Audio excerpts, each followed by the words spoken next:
Plaza? 10-4 dispatcher. Verify address. It's Acer Plaza. Repeat, Acer Plaza.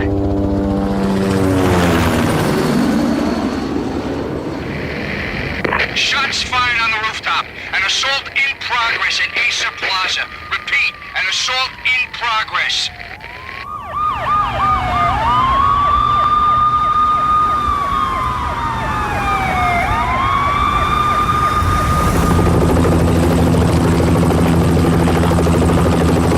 It's a war zone down here.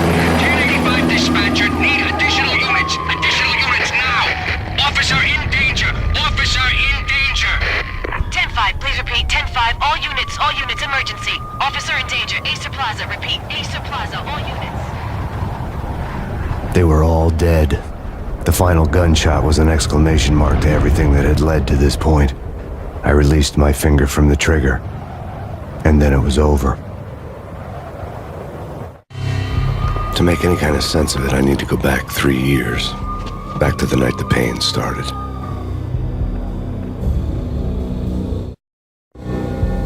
I was still on the force back then. NYPD, Manhattan, Midtown North Precinct, Hell's Kitchen. So when are you coming to work for me, Detective Payne? You'd make me work undercover in some hellhole. Sorry, Alex. Michelle and the baby come first. See? My last smoke. It's bad for the baby. That's you, Max. A regular Boy Scout. See, Alex. Still on for poker Thursday night, right? Like taking candy from a baby. Life was good. Sun setting on a sweet summer's day. Smell of freshly mowed lawns. Sounds of children playing. A house across the river on the Jersey side. Beautiful wife and a baby girl. The American dream come true. Honey, I'm home. But dreams have a nasty habit of going bad when you're not looking. The sun went down with practiced bravado. Twilight crawled across the sky, laden with foreboding.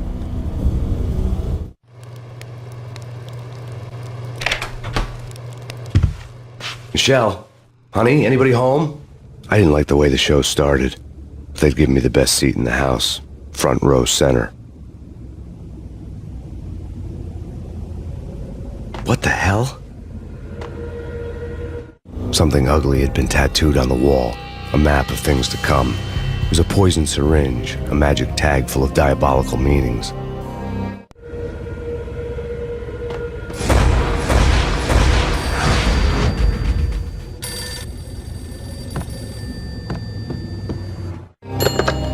Listen, someone's broken into my house. Call 911. Is this the Payne residence? Yes, someone's broken into my house. They're still here. You have to... Good. I'm afraid I cannot help you. Who is this? Hello?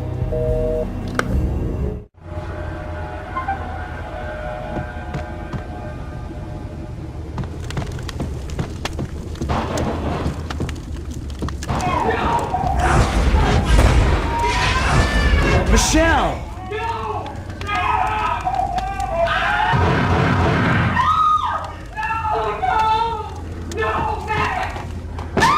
Michelle! Please! It's coming. Freeze! NYPD, drop it! Coming! Get it!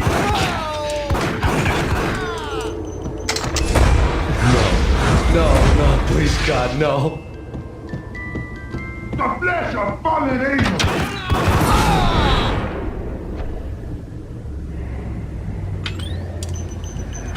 No, God, no, please, Michelle. Oh, baby.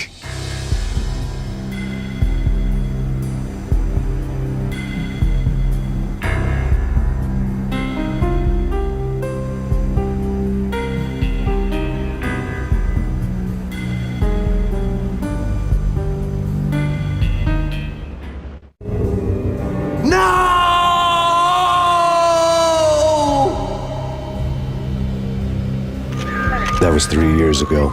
Everything ripped apart in a New York minute. The killer junkies had been high on a previously unknown designer drug, Valkyr, V. After the funeral, I told Alex I'd be transferring to the DEA. It took us 3 long years to get a break in the Valkyr case. Then, finally, 2 months ago, a dime dropper tipped us off that Jack Lupino, a mob boss in the Punchinello crime family, was trafficking. I went undercover, infiltrated the worst mafia family in New York. I came in from the cold and the dark. Outside the city was a cruel monster.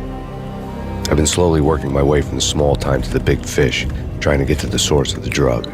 Alex and BB were my only contacts in the DEA, the only ones in this decrepit city who knew I was down here.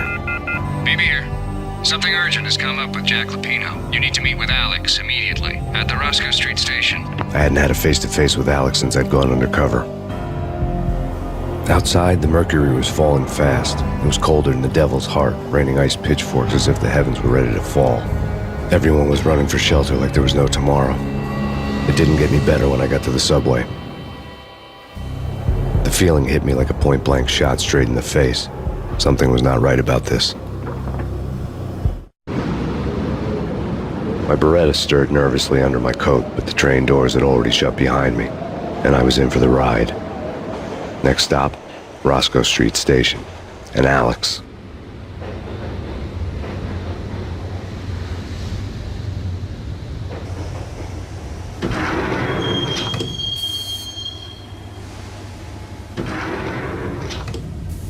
The station was drenched in gloom. Alex was a ghost, nowhere to be seen.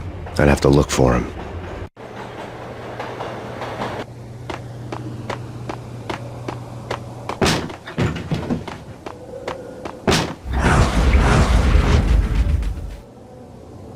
Death was in the air at Roscoe Street. I'd have to find Alex fast.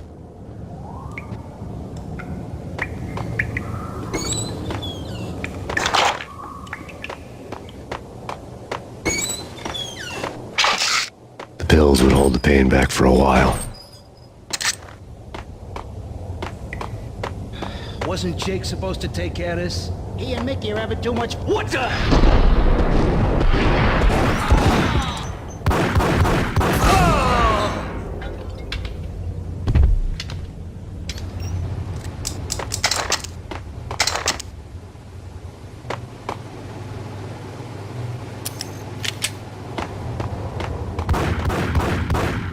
Yeah.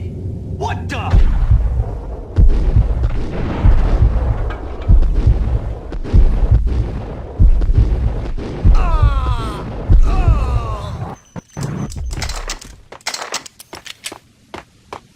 Yo, guys! Yo, guys! Yo!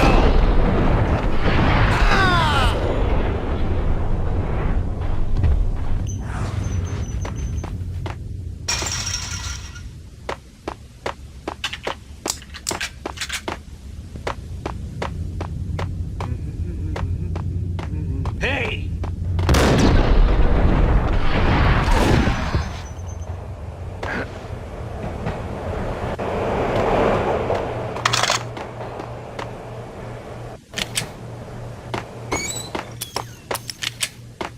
That's big. That's big. What the?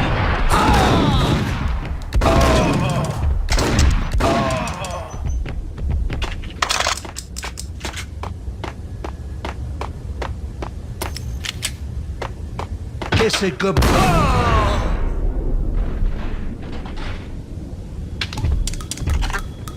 You saved me, man. What's going on here? A massacre. These armed thugs just appeared from nowhere. We need to get help. I can make the call from the control room 1 floor up. Can you take me there? Sure, sounds good. Follow me.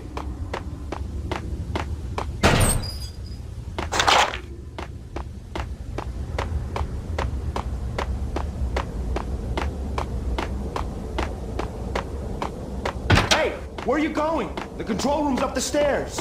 There's no time to lose. We gotta get to the control room.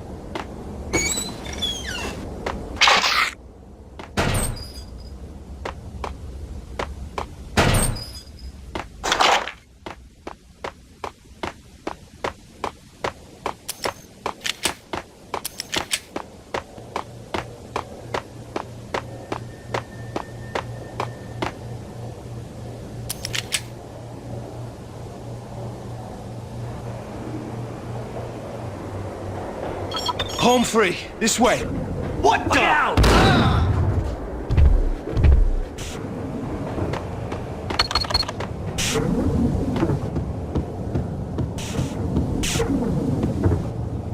Got him down.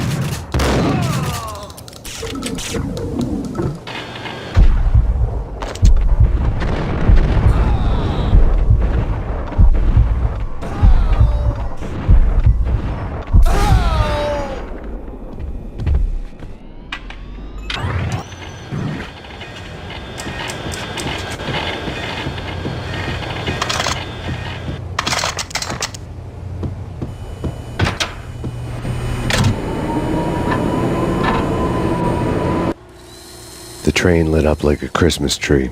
The power was back on.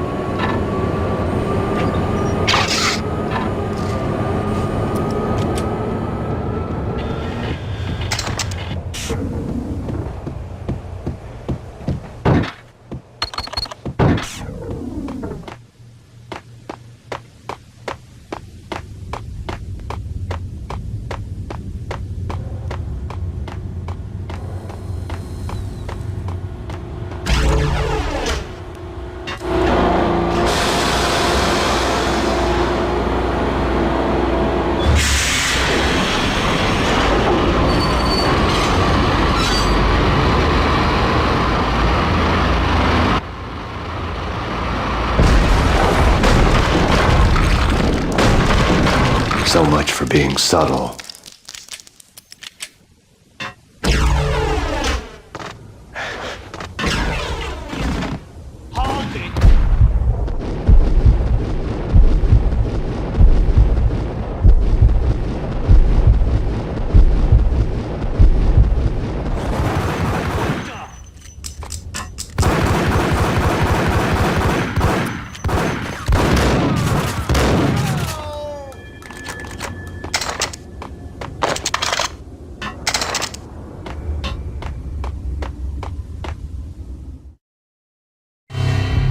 The rusty door led to an abandoned part of the station, closed off since the early 40s. Something big was going down in Roscoe Street. Maybe that's why Alex had wanted to meet me here. Maybe not. One way or the other, I was going to find out.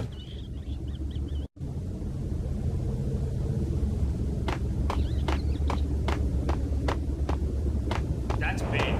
That's Payne. You think? What the?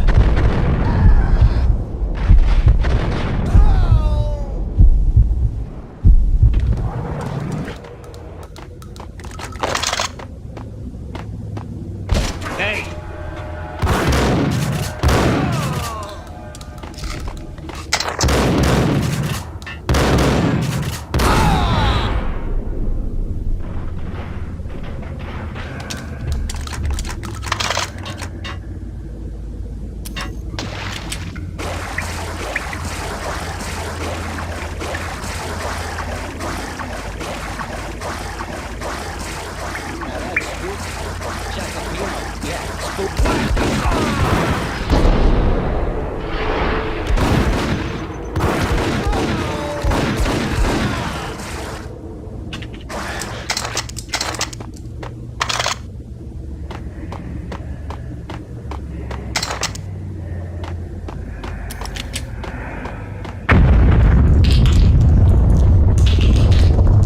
What the hell was that? Hold on here. Give me the detonator. Whack him!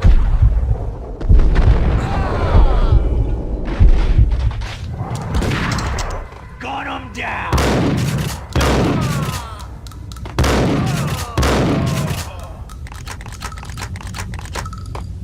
The door had been welded shut ages ago and the bomb was missing a detonator.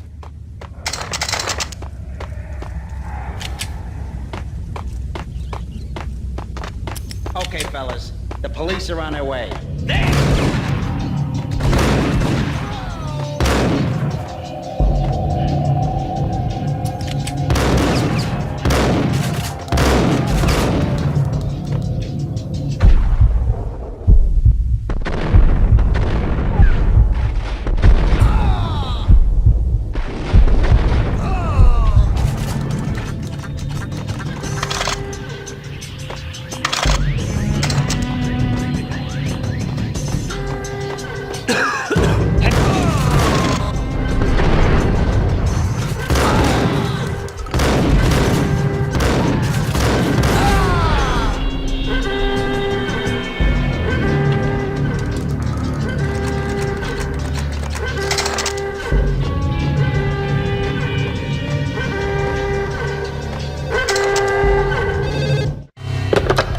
come to you now live from the crime scene.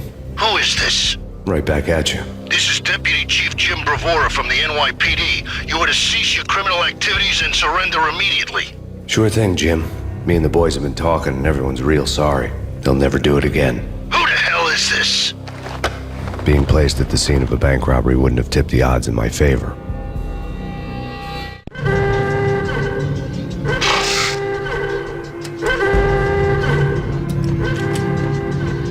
The bank robber's score lay on the table. The bank robbers had been after Acer Corporation bonds. The Acer success story had recently been on every channel and on the cover of every magazine.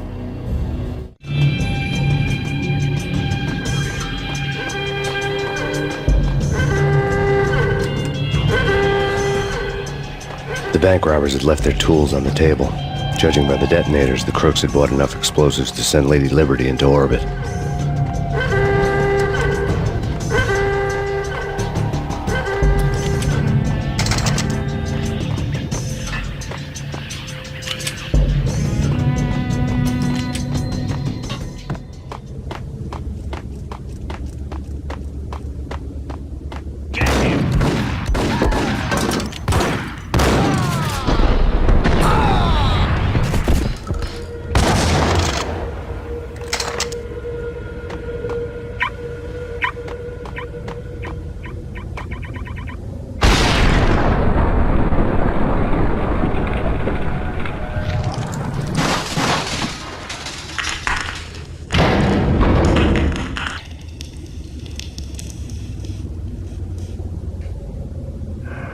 Hold it!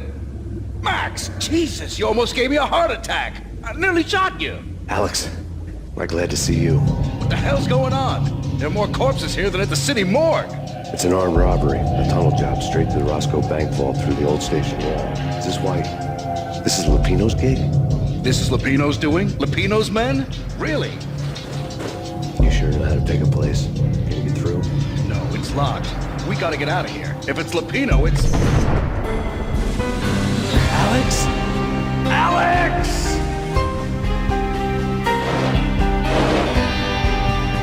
There was nothing I could do. He was dead. I could tell by the empty, accusing stare of his eyes.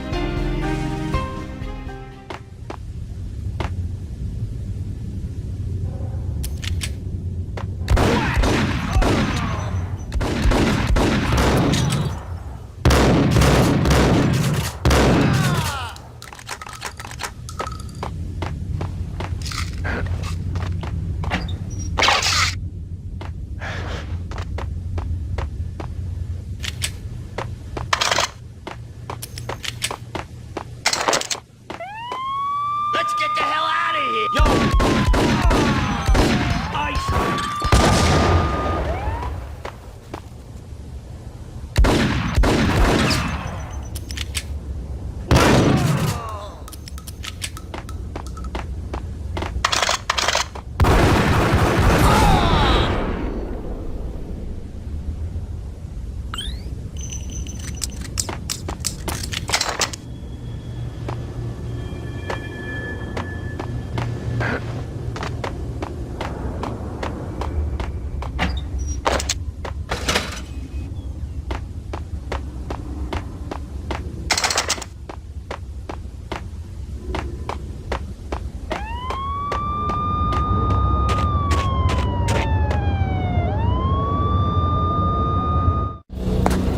Alex had kept me relatively sane for the past 3 years. Now I didn't know how I felt. Somehow he had stumbled upon something big and ended up stepping on Jack Lupino's toes. Lupino ran his racket of sex, drugs, and contract killings from a sleazy hotel in a slum block of tenements. The NYPD was closing in. I could hear the sirens. Their wail was a crescendo. Lupino thought he could get us by taking Alex out and leaving me to take the fall for it. All he had gotten was my attention. I went for the hotel first. It was a sad old thing with flickering lamps and faded colors, cheap mobster punks and tired-eyed prostitutes. I walked straight in, playing at Bogart, like I'd done 100 times before. The place was run by a couple of murdering mobsters with shark smiles. The Finito brothers. Ladies and gentlemen, it's the Payne in the butt. Payne to the max. You're killing me. Did you make that up yourselves, or you get some wine out downstairs to come up with it? Don't answer that. A rhetorical question. I got something for the boss. Lupino around? That kind of depends on who's asking. A friend or a junk squad plan. Don't answer. It's one of them, how do you put it, rhetorical questions. Lupino ain't here, but he said bye. Lupino wasn't in his cheap hotel. Instead, I ran into the Finito brothers. My cover had been blown. The door slammed shut behind me, and then I was dodging bullets like raindrops. Payne in the butt. Ha ha! Payne to the max. Junk squad plan. Got a ticket to Marble City for you. Eat first and lying down. Friggin' A.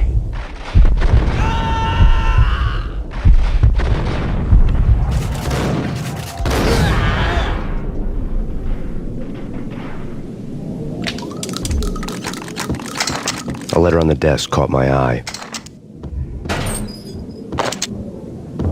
Bosses!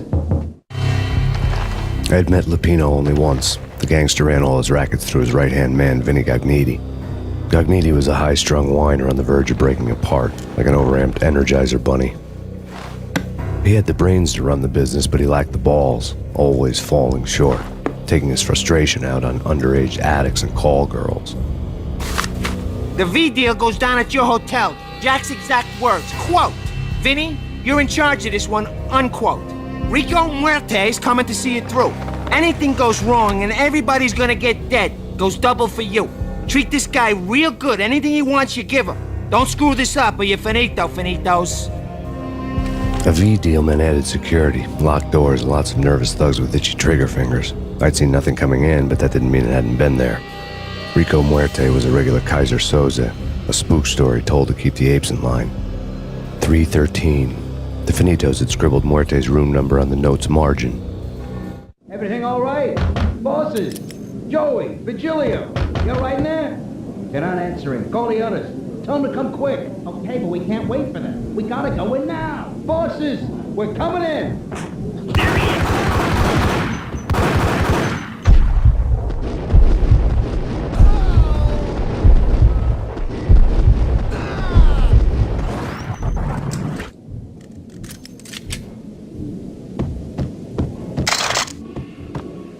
Getting out was not going to be easy. The staircase was locked and the elevator had been busted for a decade or more. Killer storm. VG Jim Rivera. Take whatever steps necessary. In his press conference today, the mayor stated that Valkyr represents a clear danger to New York and called for drastic actions to eliminate the problem. On today's top story, the Valkyr crisis worsens with the murder of DEA Special Agent Alex Balder. Special Agent Balder had been shot repeatedly from a point-blank range. The gunman has been identified as Max Payne. The noose is sure to tighten around this fugitive criminal as more NYPD units join the search to apprehend him. I had just gotten my 15 minutes of fame.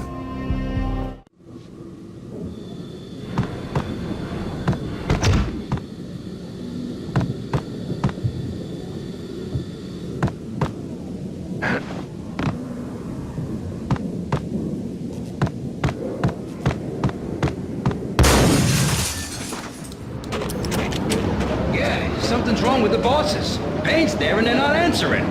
Let's go already. Payne's gonna... What the hell?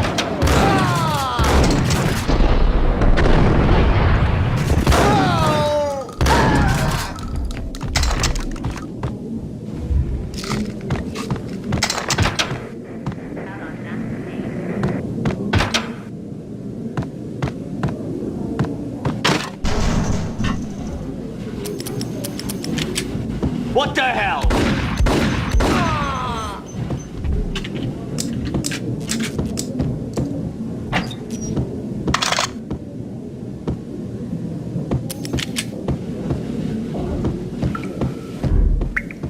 Previously on Lords and Ladies. Lady Amelia, Marquis Valentine asks for an audience. Thank you, Lawrence. My lord. And now, an all-new episode of Lords and Ladies, brought to you in part by Acer Corporation.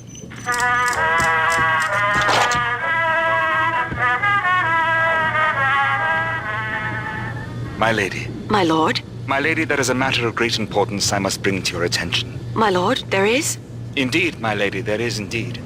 From the very first moment we met, upon that distant forest path, there has been sunlight in the autumn leaves blazing like the colors of your hair. Oh, my lord, you should not speak so. But my lady, I must. My lord, no! I forbid you. This cannot be. This must not be. But why, my love, why? My lord, it is too dreadful. Do not force me to speak the words. My lady, I beg of you, I must know. I would rather die than not know. Yes, my lord, we should both be dead, for this shame is too great for the living.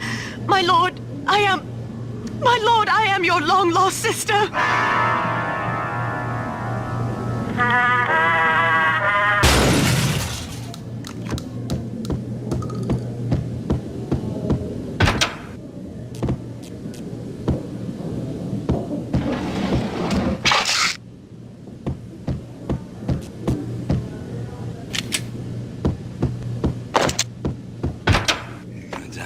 V-head junkies could go off without a warning. I had to be careful.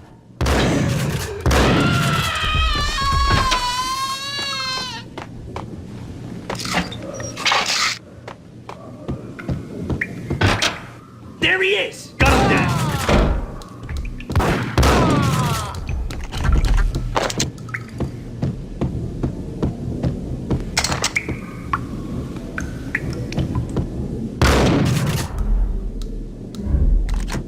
Piece of crap!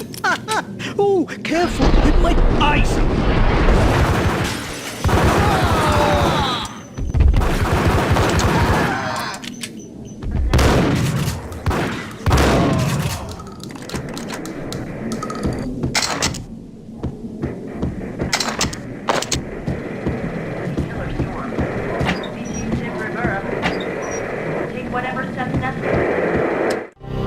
Tonight, the city's fight against the nightmare drug Valkyr took a turn for the worse, as DEA Special Agent Alex Balder was found brutally slain at the Roscoe Street subway station. A suspect was seen leaving the site only moments after the shots had been fired, and the NYPD is currently in pursuit of Max Payne, a repeated felon believed to be armed and extremely dangerous.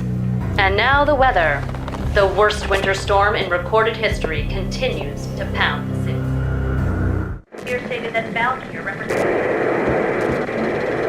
the NYPD is... This party had been dead for a while. I couldn't say I was sorry I'd missed the show. Take whatever steps necessary. Here stated that Valkyr represents the NYPD is out on Max Payne. Chief Jim Rivera. I think I died. I think I'm dead.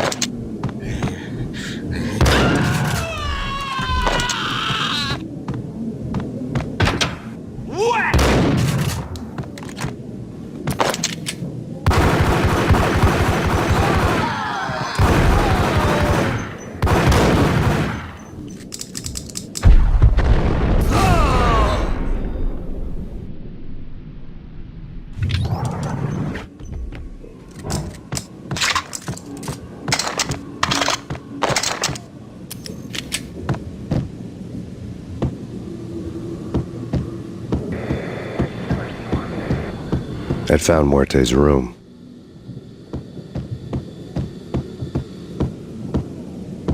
What?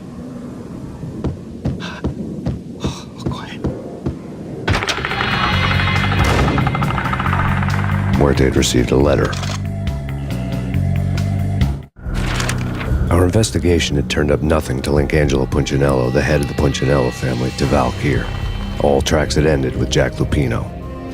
The letter in Muerte's room was signed by the Don himself. It was the first hint that the Kingpin knew what was brewing inside his syndicate. The trouble you got into after the Chicago screw-up. The Punchinello family bailed you out. You have been waiting for a chance to pay us back. One of our trusted boys has a monkey the size of King Kong on his back. We need your special skills for backup on a major deal. Collecting evidence had gotten old a few hundred bullets back. I was already so far past the point of no return I couldn't even remember what it looked like when I had passed it.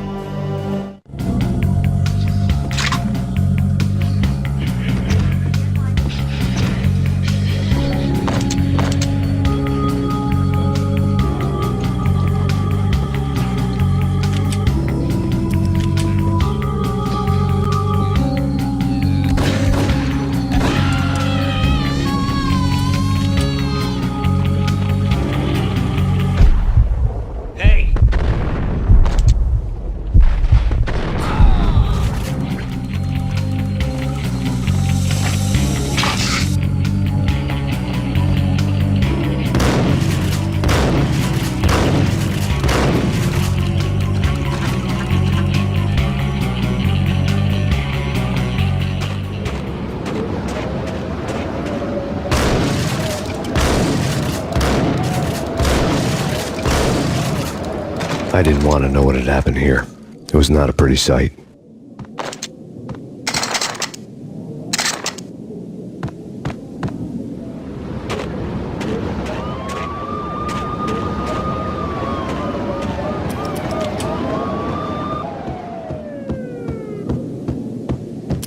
True.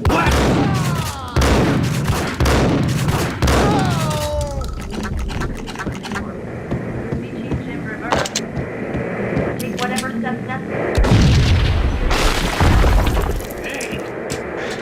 Told you. God damn. I thought it was a bomb for sure.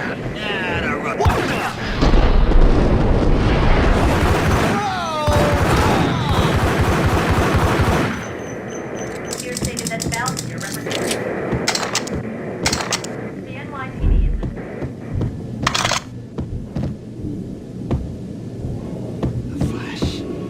The flesh.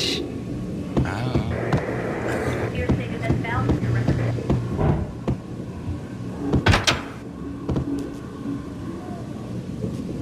The hooker had left her diary on the table.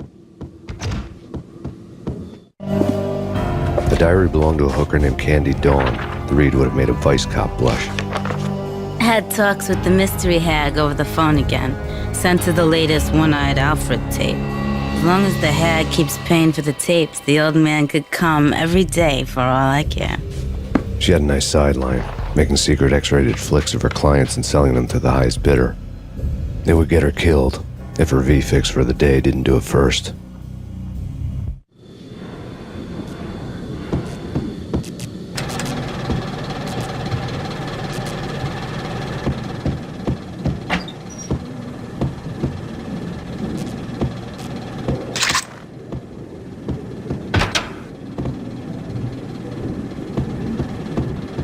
What the hell? Tim, go get him. No, wait, you go get him. You go and get him.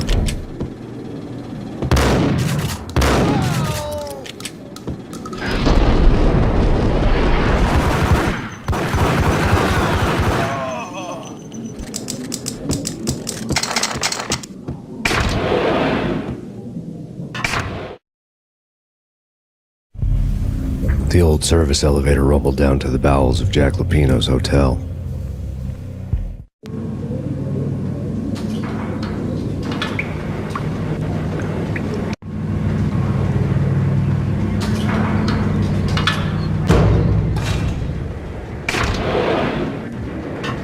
It was freaking crazy. Nice up.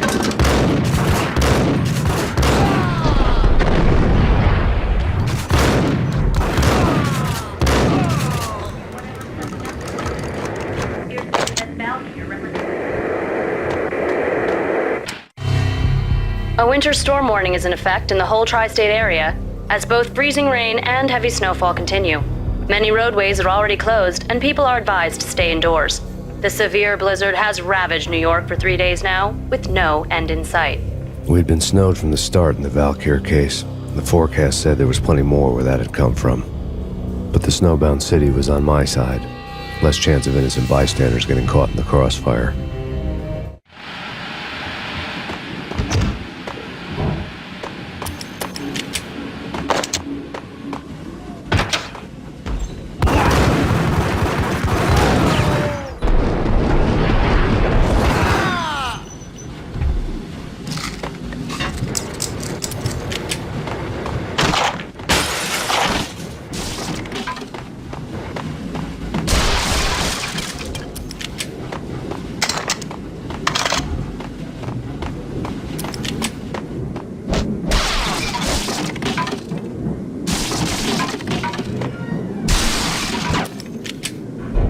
Hey, yeah. Exhibit number 1, a newspaper. A dead man tied to a chair lay on the boiler room floor. Captain Baseball Bat Boy has an unbeatable track record in superhero death matches.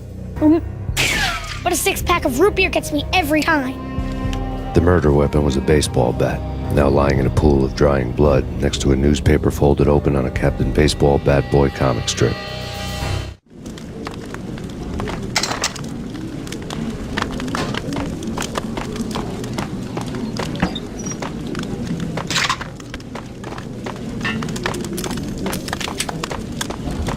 Take vampire movies. Why are they always set in L.A. or Mexico? They can't even get into the plot.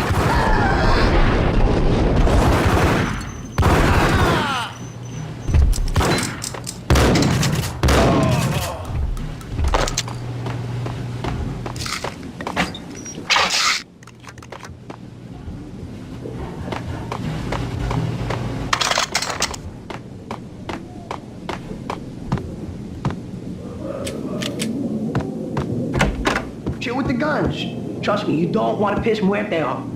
Gentlemen, let's do business. Green for green. Cheers at green-eyed angels. Amen.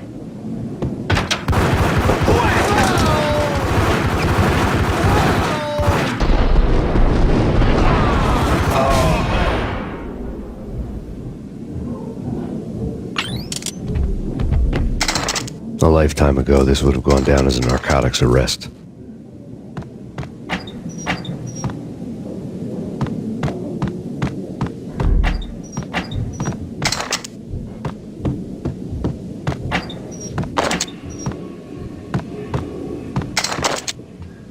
It was dirty money. The transparent cylinders glowed green, full of Valkyr. There was a key on the table.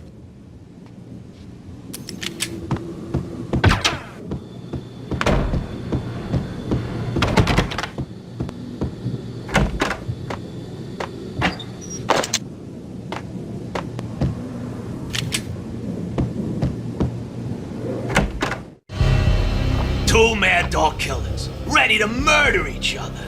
They step into the next room, and I'm thinking, now they're gonna do it.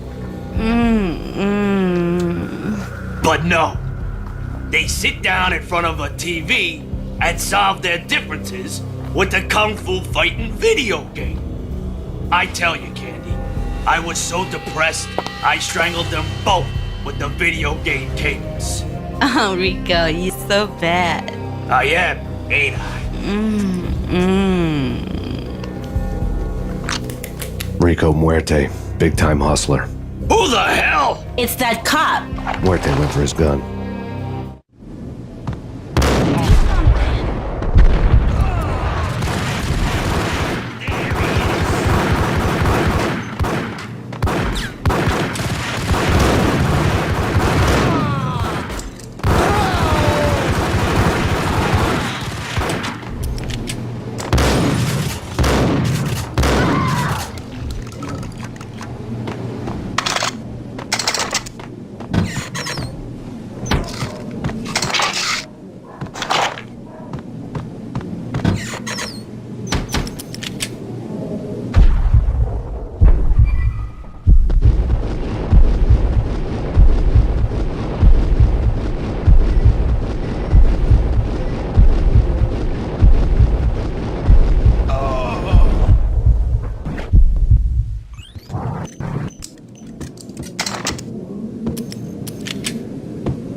The antique switchboard was still in use.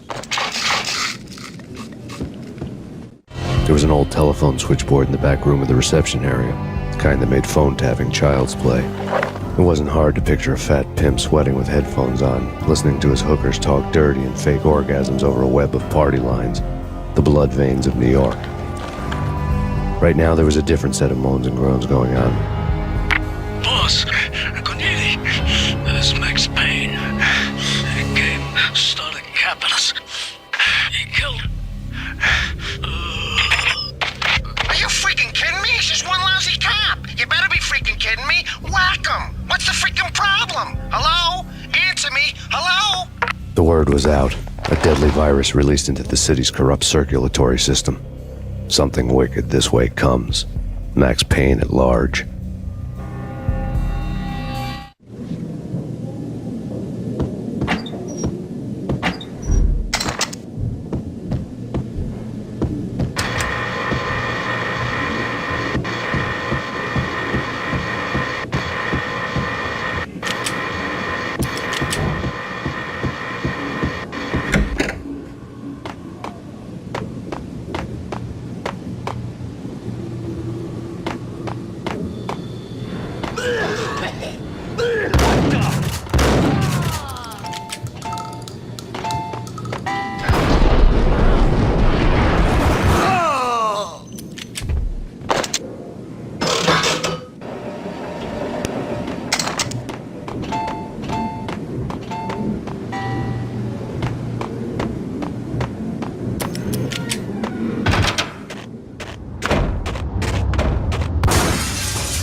down, walk away, blow town.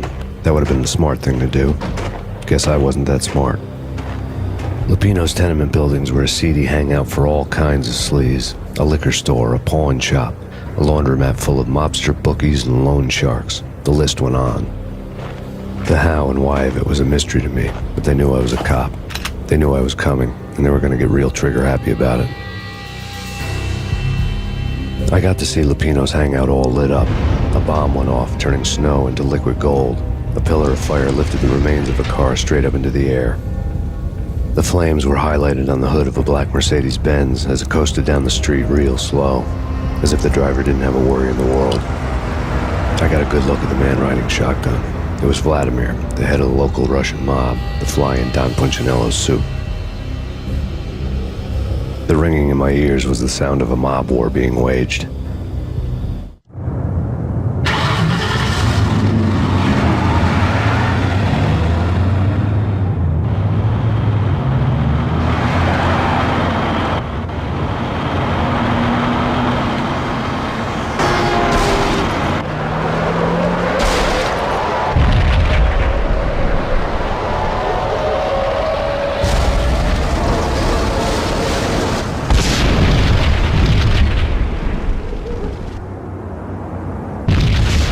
Another bomb exploded inside the closest slum building. It was a lucky break.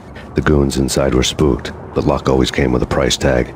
More bombs could still be ticking inside, and the cops would already be on their way. Jack Lupino's suite was on the top floor. At least it used to be, before the explosive makeover.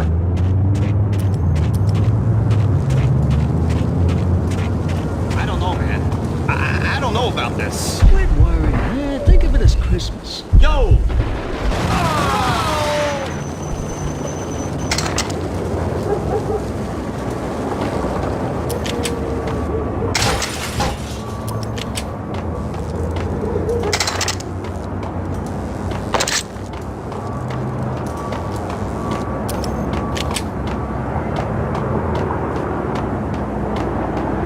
The headlines were a depressing read. The headlines were screaming bloody murder. The storm was a screaming duet with the approaching prowl car sirens. It was all a scream when you were down for the count and wanted for murder.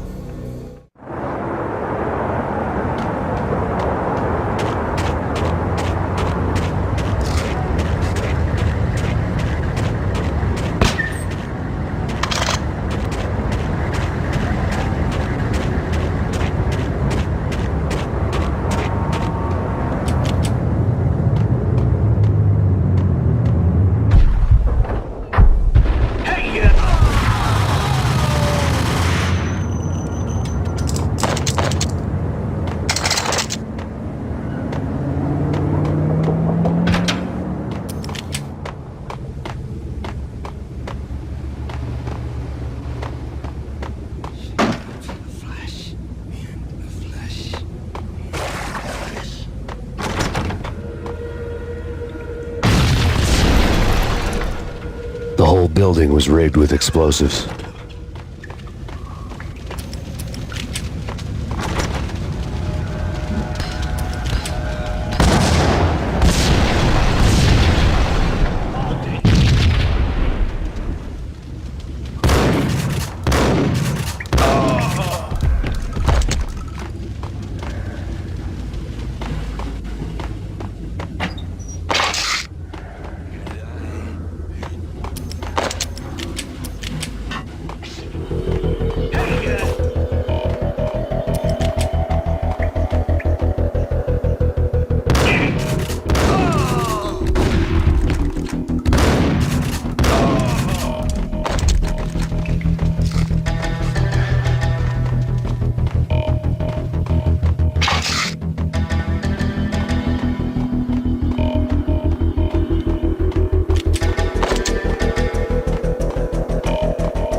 A beaten-up phone in the entrance hall was ringing. It could have been just a junkie in need of a fix, but it turned out to be something more sinister than that. Am I speaking to Mr. Payne? Who wants to know? My name is Alfred Woden. You must help police are on their way. Tell me something I don't know. They know you're there. How? And what's it to you? I will contact you again. The cops arrived, sirens singing in the off-key harmony of a manic-depressive choir. I had a few minutes while the SWAT team would go through the usual routine. By the time they busted in, I needed to be long gone. Max Payne, this is Deputy Chief Jim Bravura from the NYPD. Drop your weapons and come out with your hands above your head.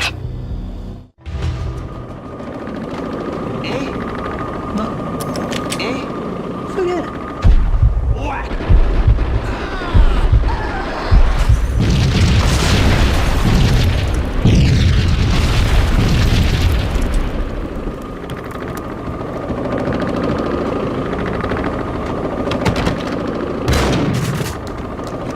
Someone had left a letter on the counter.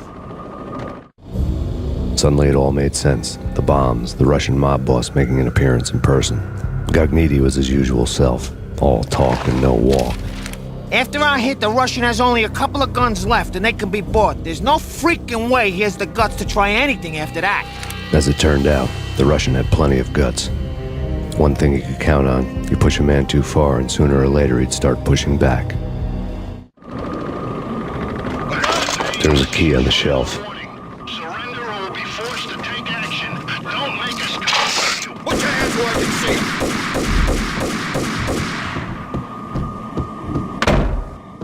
Hey,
The bombs had destroyed all the stairs up to Lupino's office. The alternate route led there by way of adjoining rooftops.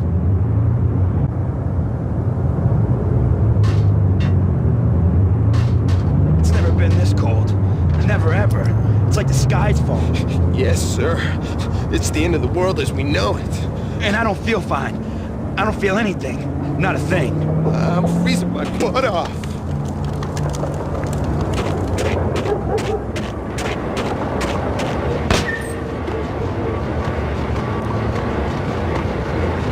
To get to the roof, I'd need to get to the elevator through the locked door up ahead. Pizza delivery. never seen you before. Buzz off, Joker.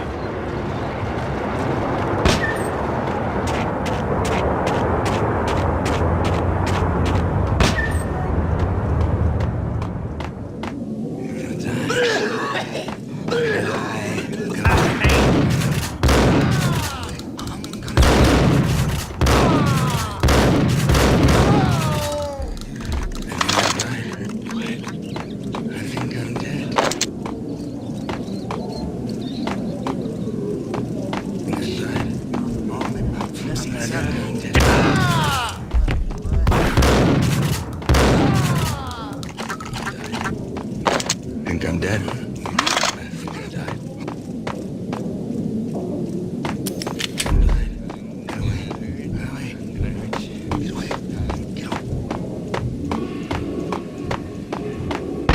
No, don't shoot. You know the clowns at the laundry? Me? No. You're no good to me then. What? No, the laundry, yeah. I know him, yeah. Get me in there. Okay.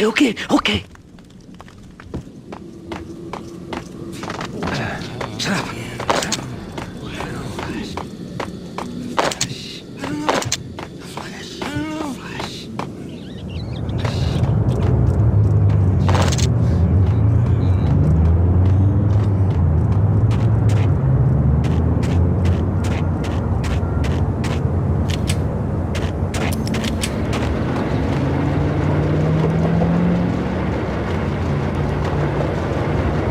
It's me. Open up. Let me in, quick. Not so fast.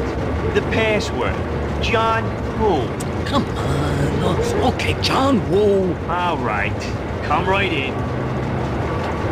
It's a trap! There he is.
New York City is in crisis tonight, with reports of Valkyr-related gang war in the streets of the Bronx.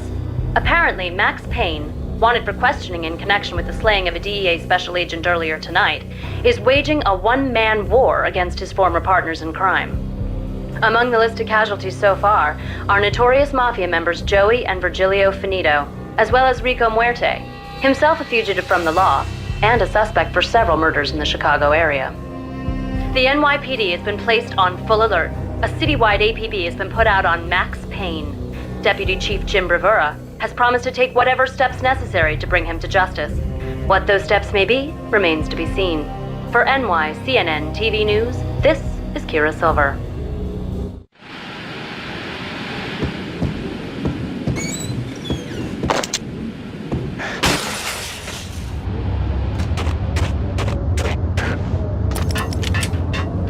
This week on Address Unknown.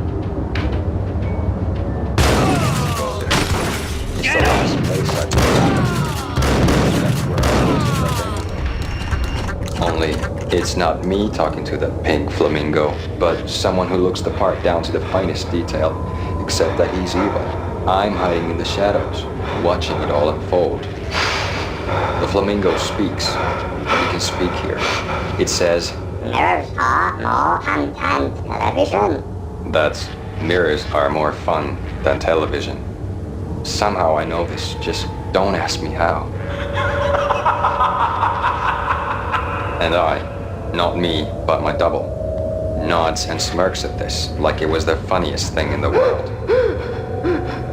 And then something goes wrong, and suddenly they know I'm there, hiding behind them, and they both turn to look at me with cold eyes. And the flamingo speaks again.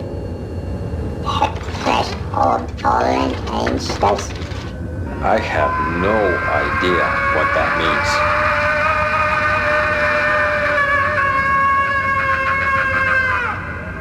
And that's when I always wake up to my own scream, in that brightly lit white hospital room, strapped to my bed.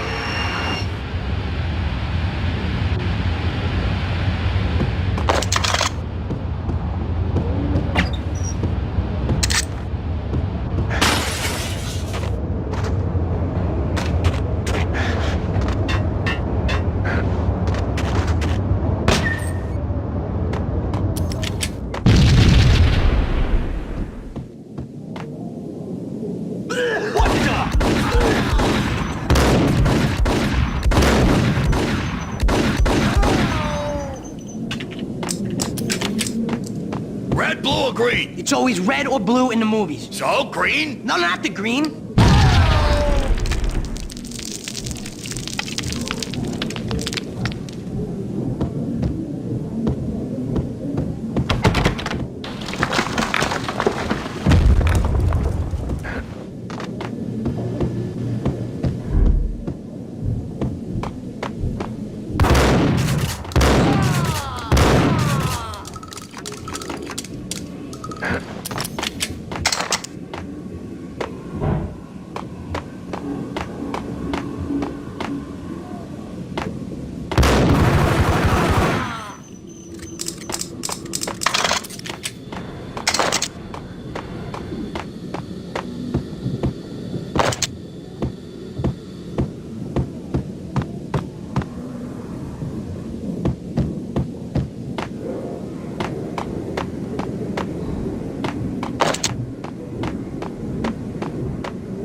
What are you doing? You're doing nothing! What are you doing? This is war! Freaking war!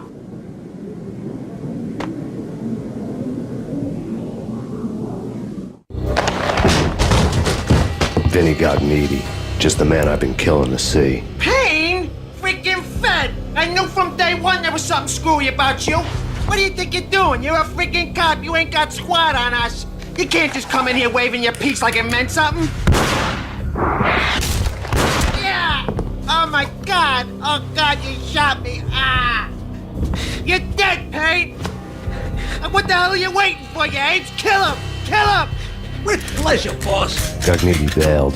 I made like Chow Yun Fat.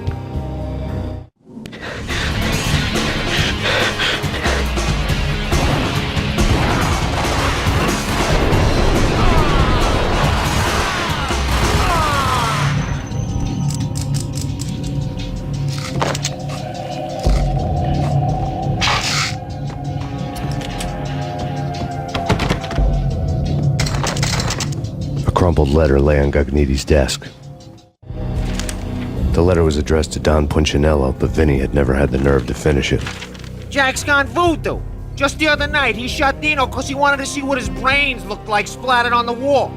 He's a freaking mad dog. We're running out of men and business fast. Gugnetti had been living in mortal fear of his boss. Jack Lupino was a psycho.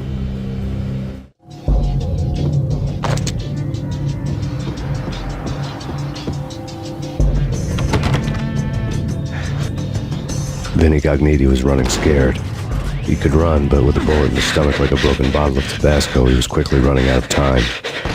He knew where his boss was, and I wanted to square things up with Jack Lupino. Gugnetti would be moving fast. I don't know about angels, but it's fear that gives men wings.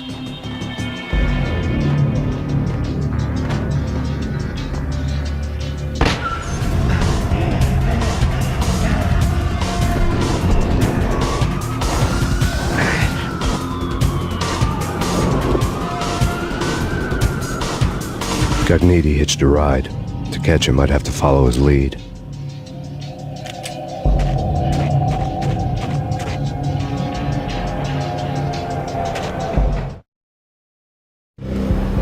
This was my second train ride of the night. The way it started didn't promise anything better than the last one.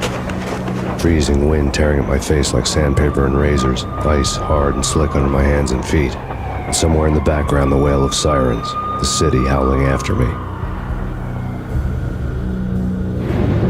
New York sped by and fast forward. Dark rooftop water towers and a dead forest of antennas and chimneys, all a blur.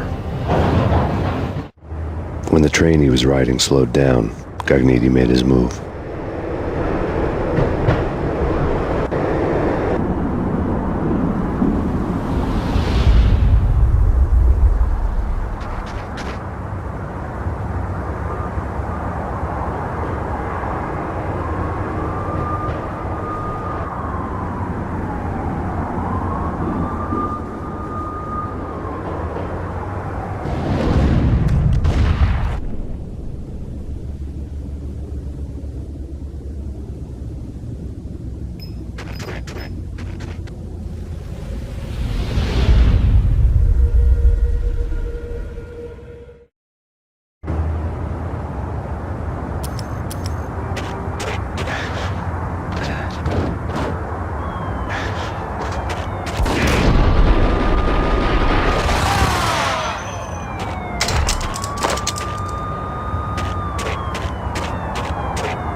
Payne! He's coming down the stairs! Shoot the bastard! Okay, boss, you got it. No problem.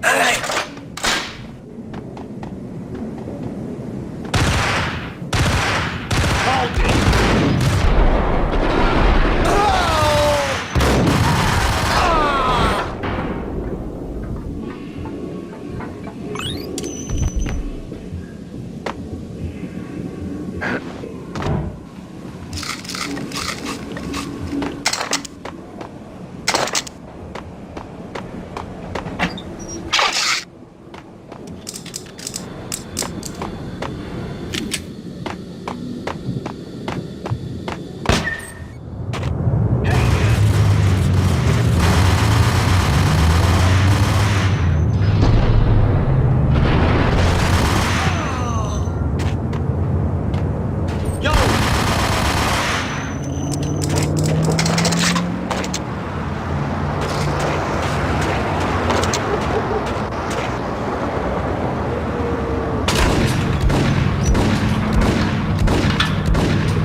What the hell?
Payne has nowhere left to go. We are very close to capturing him. You'll get a full statement then. Right now, I've got better things to do, ma'am. That was Deputy Chief Jim Rivera from the NYPD with no further comment at this time.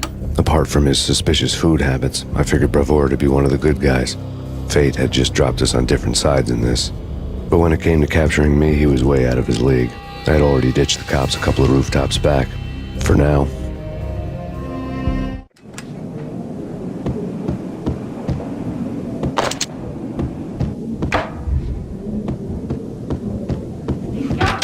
I can hear him. Ready? Gun pointed at the door.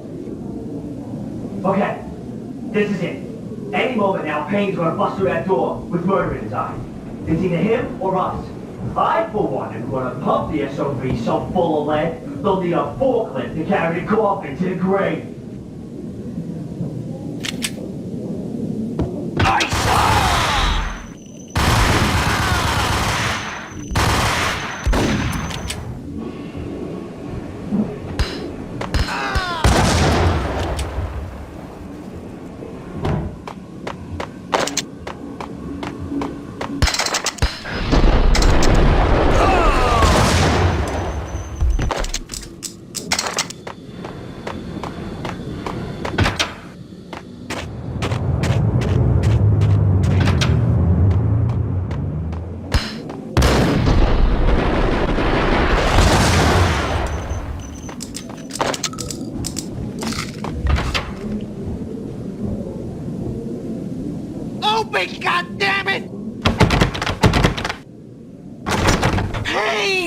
I'll kill you, you lousy freaking cop!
Gagniti ran out of steam in a dead-end alley with steam boiling out of the sewer grates like all the fires of hell were burning high beneath us. It was shakedown time. Where's Lupino? Screw you! Bad start, Vinny. Police brutality! I rate pretty high on that. You can't just hurt me in cold blood? Just keep telling yourself that. Listen good, Candyman. I'm not gonna be anybody's fall guy. I want to know where your boss is hiding. There was no glory in this. I hadn't asked for this crap. Trouble had come to me in big dark swarms. The good and the just were like gold dust in the city. I had no illusions. I was not one of them. I was no hero. Just me and the gun and the crook. My options had decreased to a singular course. I'll tell you, just don't hurt me no more. Lupino's at Ragnarok, the nightclub. Book me, take me, hold me to the freaking jail, just don't hurt me. Your rights will be read at your funeral. Ragnarok was Lupino's private nightclub, a den of drugs built into an old theater. I knew what waited inside.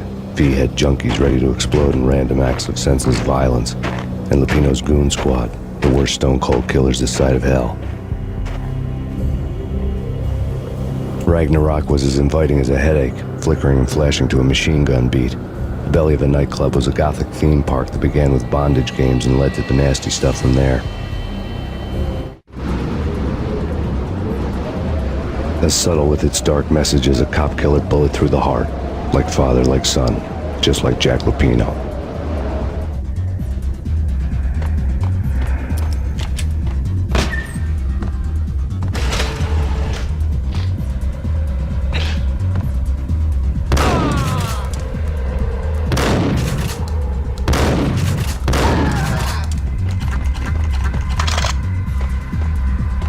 The book had never been a bestseller.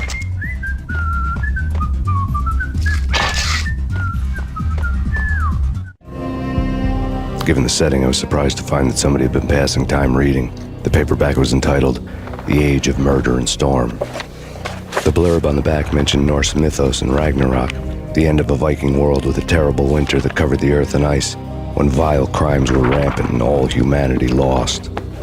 I could see how somebody impressionable might get it into their head that we were at the end of time. I was also beginning to see what the nightclub and its owner were all about.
books on the occult had been piled on the table.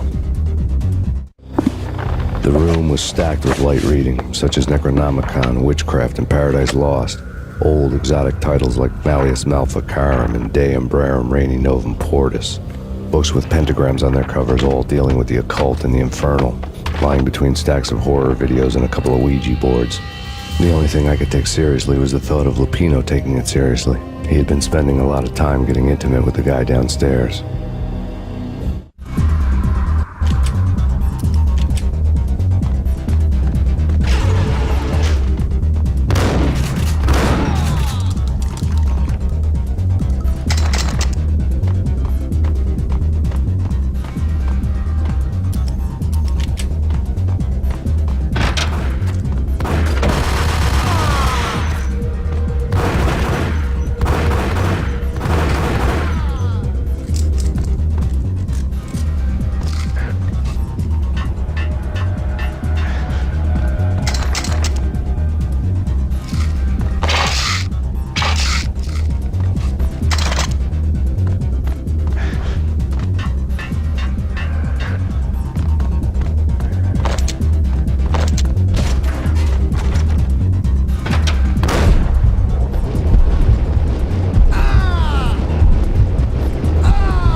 yeah.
The backstage area led to Lupino's inner sanctum.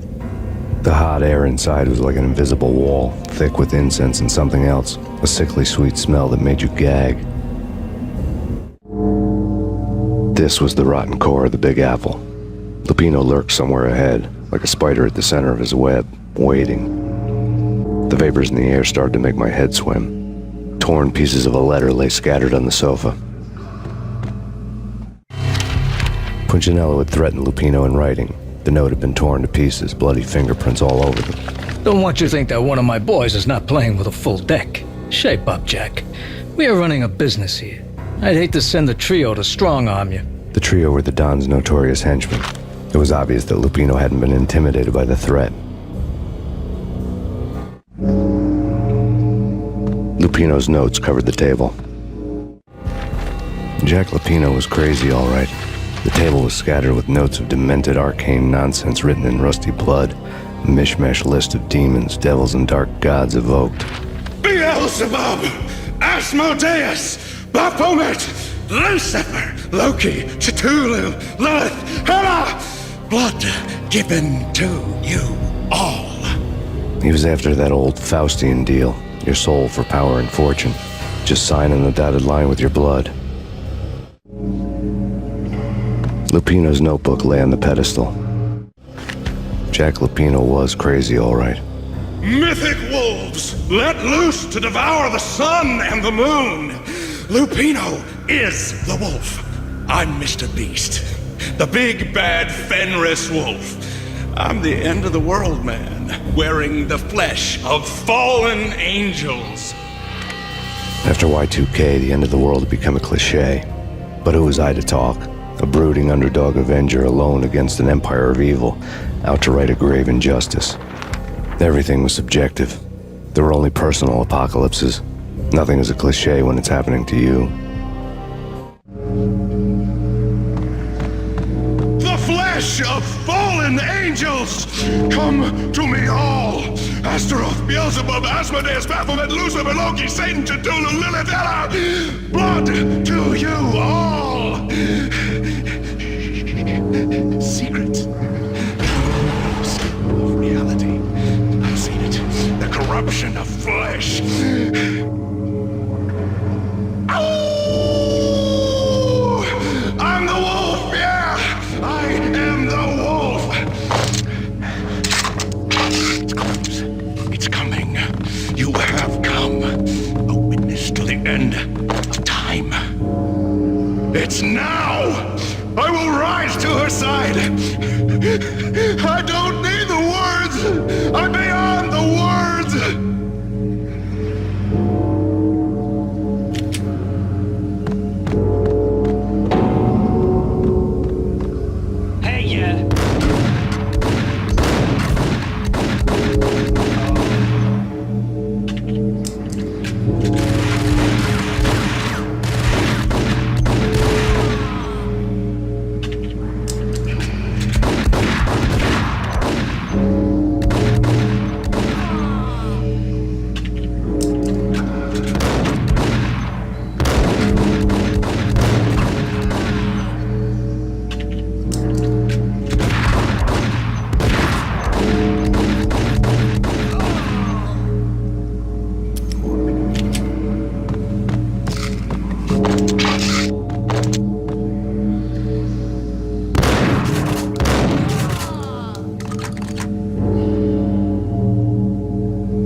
I had known there'd have to be a catch in it somewhere, and this one was the Empire State Building of catches. Lupino just pumped up and dying to go 15 rounds with a mutant alligator. And then he started this spooky monkey talk, straight from a bad dream. Mine. I have tasted the flesh of fallen angels. I've tasted the devil's green blood. It runs in my veins. I've seen beyond the world of skin, the architecture of blood and bow and arrow. Death is coming! She is coming, and hell follows with her. This is the twilight winter. I am ready to be her son. Her time is now, and all who stand in her way must die!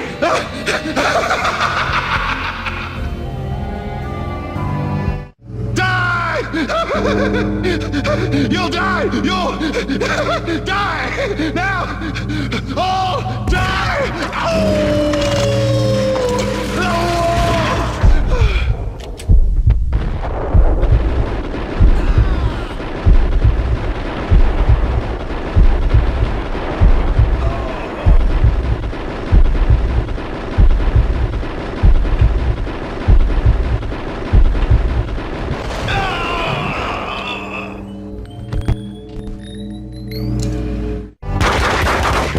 Finally went down. I wanted to make real sure he'd stay that way. V was a bad monster. Turned them into friggin' zombie demons from outer space. I think he's dead already. Huh? And that's when it happened. But dead or not, you've got the wrong guy. In stepped this knockout femme fatale holding a gun to my face. I returned the favor. Lisa Punchinello. Lisa Punchinello was the Don's wife. Mona Sachs. Lisa's evil twin. Your safety's off, evil twin. You might hurt someone with that gun of yours. Lisa's the damsel in distress. I'm the professional. I'd blow you away without batting an eye. Sure, and you can check out my credentials splattered all over this joint. Jack couldn't have framed you. Not the state he was in. We're after the same slime bag. Angelo Punchinello's the one who murdered your friend and framed you with it. You know this for a fact? I've got my sources. I don't have a clue these days. I just shoot them as they come. Who put a contract on the Archfiend? This one's mine. I hate the guts of that sadistic wife-beater. Why not pool our bullets for this one? I thought you'd never ask. My finger was starting to twitch. How do you like your whiskey? I'm easy, as long as you don't try to slip me a Mickey. You're a real angel, Max. It was good stuff. Tasted sweet as honey going down. Nothing personal. Can't risk you going berserk and getting Lisa killed.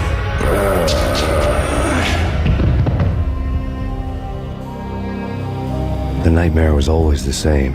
Violent shapes moving in darkness, old and ugly. The killer's mad laughter was a riddle filled with wicked innuendo.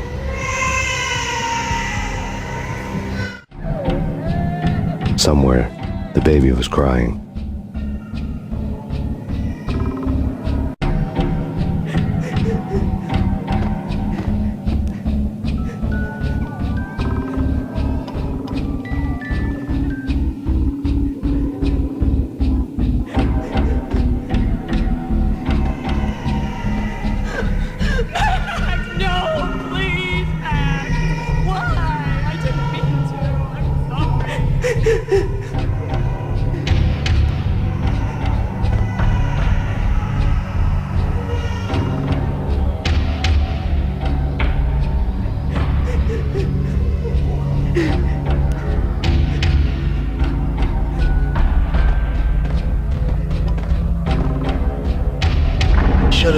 we found you snoring next to Lupino's corpse. A comedian, huh? The pictures were filled with good old times.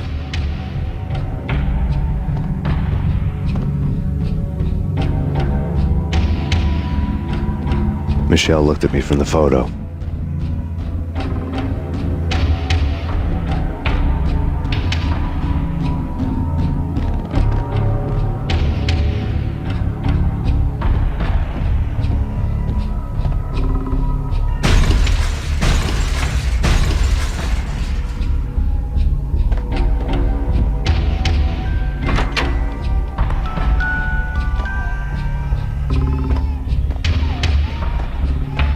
I really love to watch cartoons.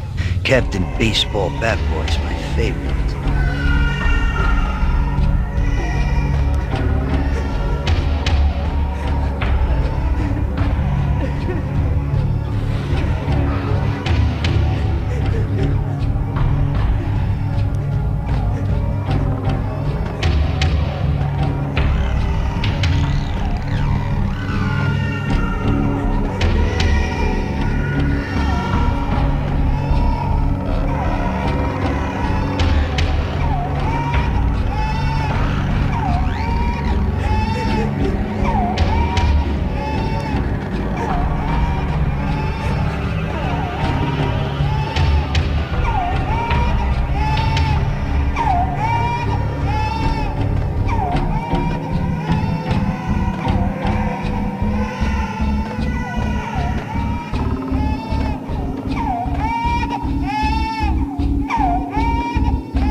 No, please, God, no.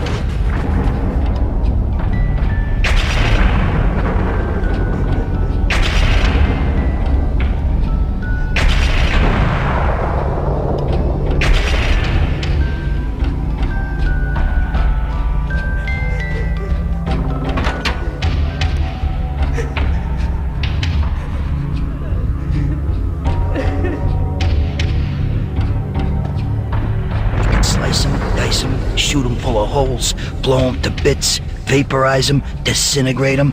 No matter what you do, they'll still be back, good as new.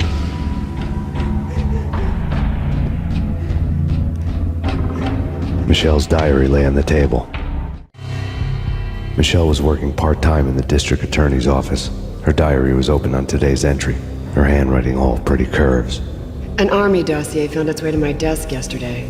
Valhalla? Isn't that a Norse myth? Something about Vikings?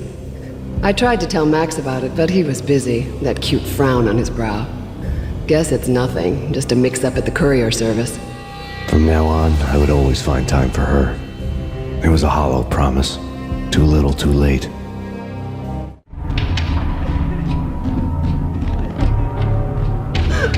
Max, no, please, Max.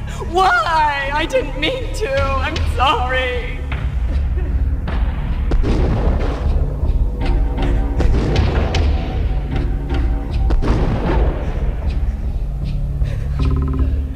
Murderer! You killed her! Nothing like that ever happens in the real world.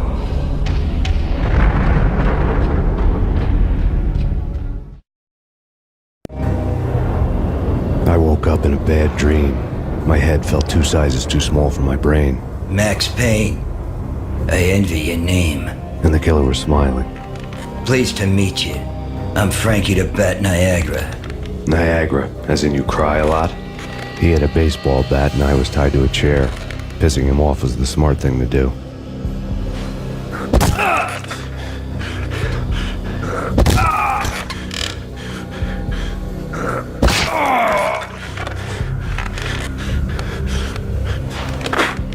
Nothing wrong with a little laugh now and then.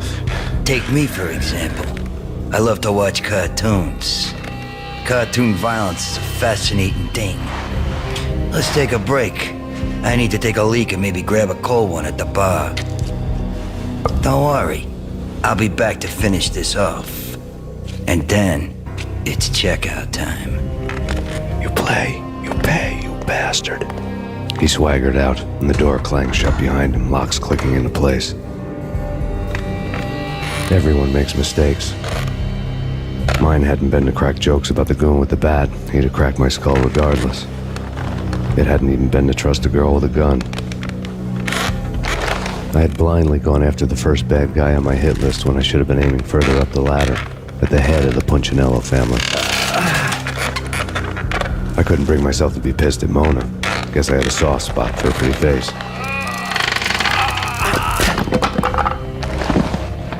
But when somebody decides to play baseball with your head, you tend to get sore. They had dragged me back to the basement of Lupino's hotel. I was beaten, bruised, and blue.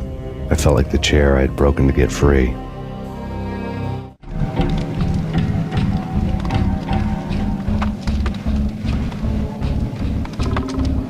All I had was Niagara's bat, sticky with my own blood.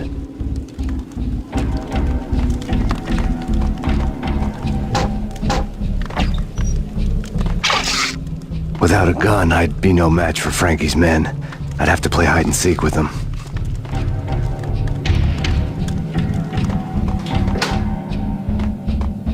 It's Frankie's turf. We'll take... What the...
Another newspaper caption for a murder scene.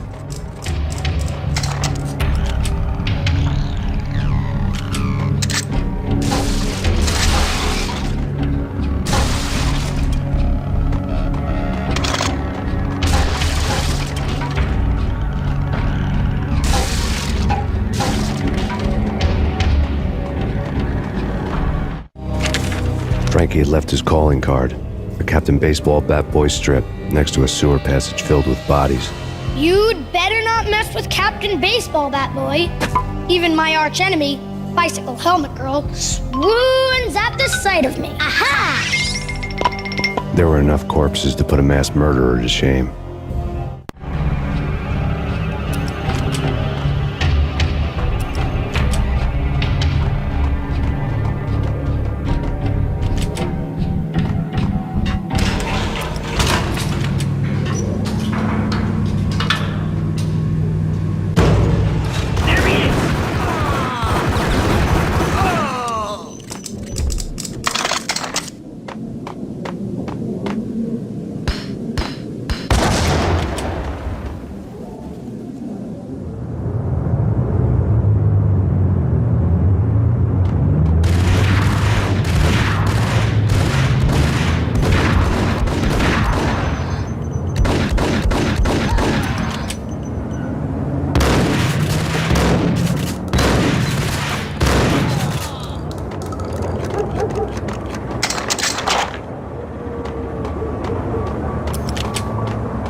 Things were fast going from bad to worse.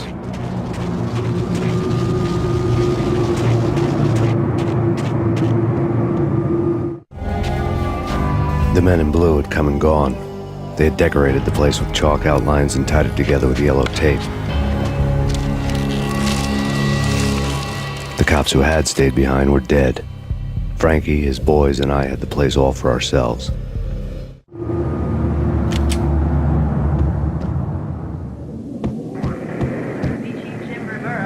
Just forget about it.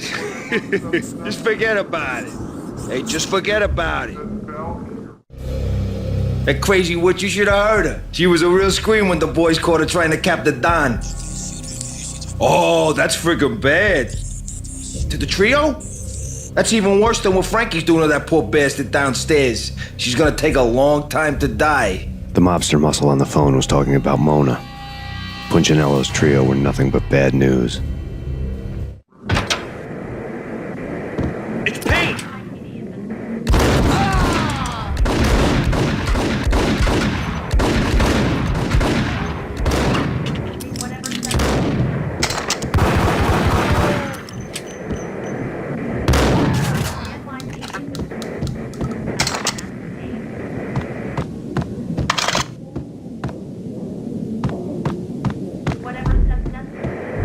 More evidence that Punchinello didn't like me much. The fact remains that all the victims so far identified in the Ragnarok shooting have been known criminals, many of whom had large doses of V in their blood. Reliable sources say that Max Payne was also among those killed, although no body has been recovered at this time. Reliable sources. That meant somebody thought the Mafia had me, didn't want the cops snooping around anymore. The body would be delivered to them barely recognizable. Case closed. Don Punchinello had the power to be that reliable source, which was no news. But his news was old news. Framing me hadn't been enough. Don Punchinello had put a hit on me.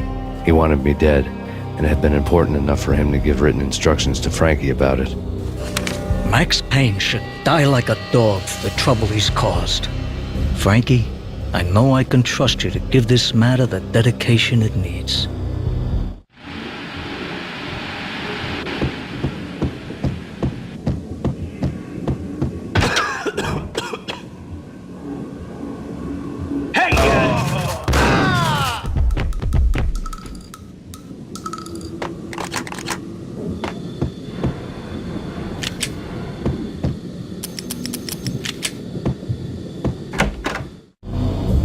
The hotel bar was fast developing quite a history. True to his words, Frankie was there, having a beer. Jesus Christ. How the hell did you get loose? Got bored waiting. Thought, what the hell, we could just as well finish this here.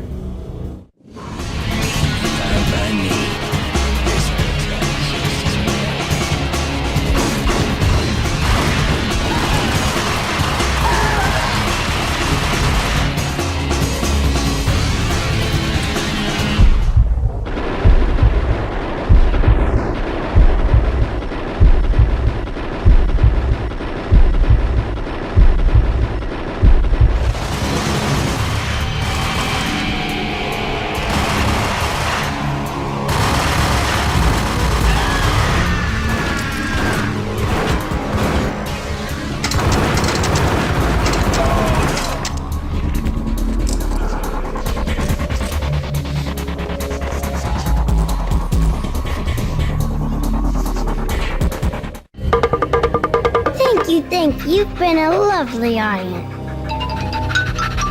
Had enough? I don't play with girls anyway. Unfair! I spotted the tail as soon as I left the hotel. A big black Mercedes. I'd seen the car before. That time it had heralded impressive explosions. Vladimir was back. Bang! You're dead, Max Payne. I might have laughed if I remembered how. What's this supposed to be? Cops and robbers? Look, you want something with me? Get in line. Peace, man. Relax. You know you are a real news item, armed and dangerous. I am going to make you an offer you can't refuse. I've always wanted to say that. It's a bum rap. I've been framed. That's a moot point. Whatever you did or did not do, I'm sure you had good reason for doing it. Want to hear me out? I'm listening. Punchinello messing with V is bad for business all around. But that's not all. There is this guy, Boris Time, used to pull jobs for me. He's the captain of the cargo ship Charon. Now the bastard turncoat has gone over to the other side, Punchinello's. The ship's loaded with high-res hardware, guns, my business. If Punchinello gets hold of that cargo, he's won and I have lost. And you'll have your work cut out for you. If you want to get to Punchinello, you'll need heavy-duty persuaders. I am just the man to get them for you. Change the ship back under my flag, maybe pop 2 in the traitor Dime's head while you're at it. You'll get enough guns to start the apocalypse. You in or out? Let's get this show on the road. Vladimir was one of those old-time bad guys with honor and morals, which made him almost one of the good guys. None of us was a saint. The Brooklyn riverfront was a maze of rusty containers, sharp-boned cranes looming up from the snowstorm. On a night like this, you couldn't help but think of the dark army of dead men sleeping with the fishes, cement shoes in line. No Minotaur lurked in this labyrinth, but somewhere out there, on the clanking deck of his cargo freighter, the skipper of the Chiron was waiting, like the ferryman of the river Styx.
way, Max Payne. I doubted the letter was a receipt.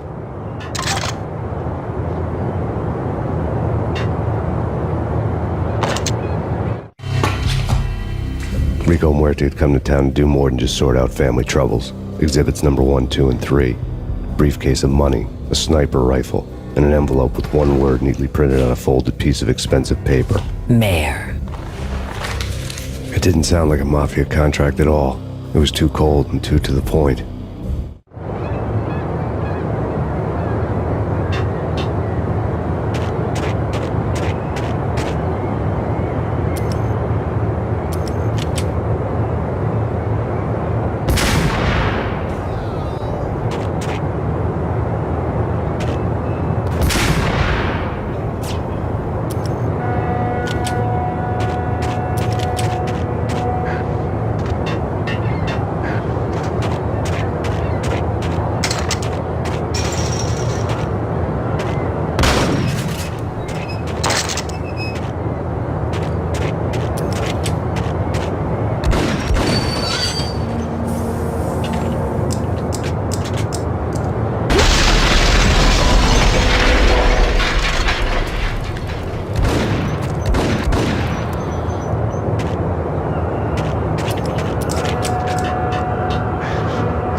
I had found Boris Dime's ship.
Rust had crept over the sides of the cargo steamer a long time ago.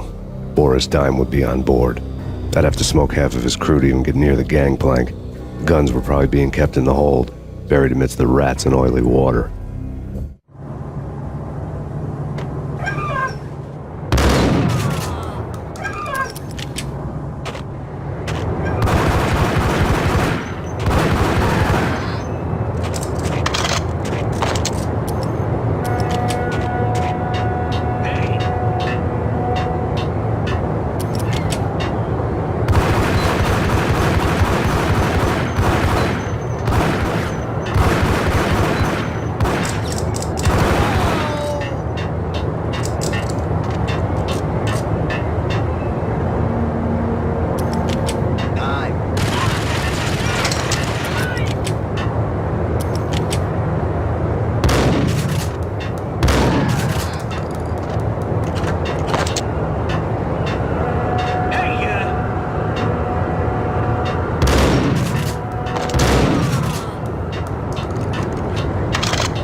Angie, tell me, how much did Dime cost you? I bet it was more than his name. Max Payne. Right the first time. You're dead, punk. You sure you're not confusing me with Boris here? But you are right, of course. Pretty soon we should get together and have a talk. You son of a... Pissing Punchinello off was a dangerous game, but when people get mad, they make mistakes. I should know. That's where I wanted Punchinello, mad enough to trip over his own feet, preferably into a grave.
says different is calling me a liar. Glad of you here. Collect all the guns and ammo you want. Meet me on the bridge afterwards.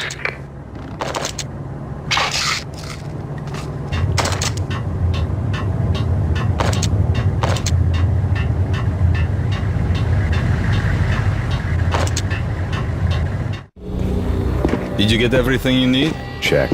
I owe you. Anything you need. This is my solo.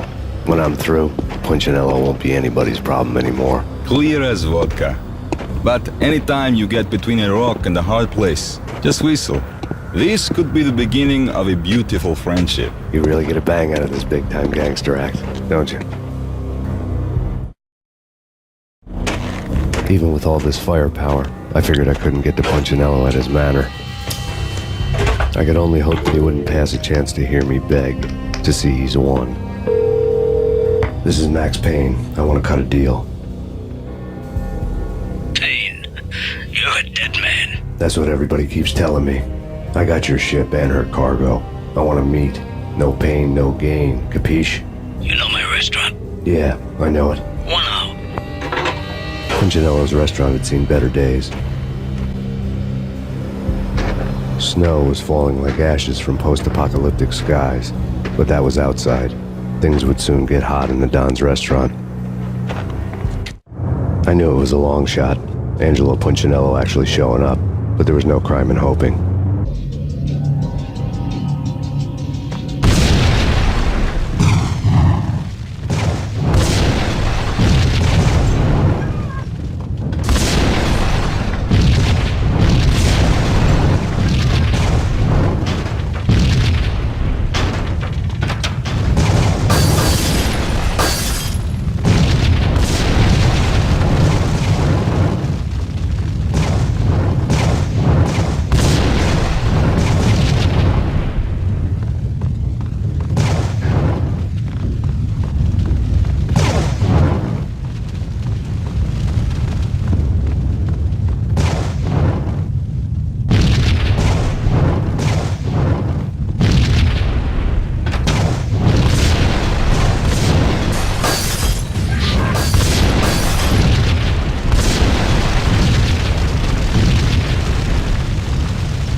Punchinello was burning to get me.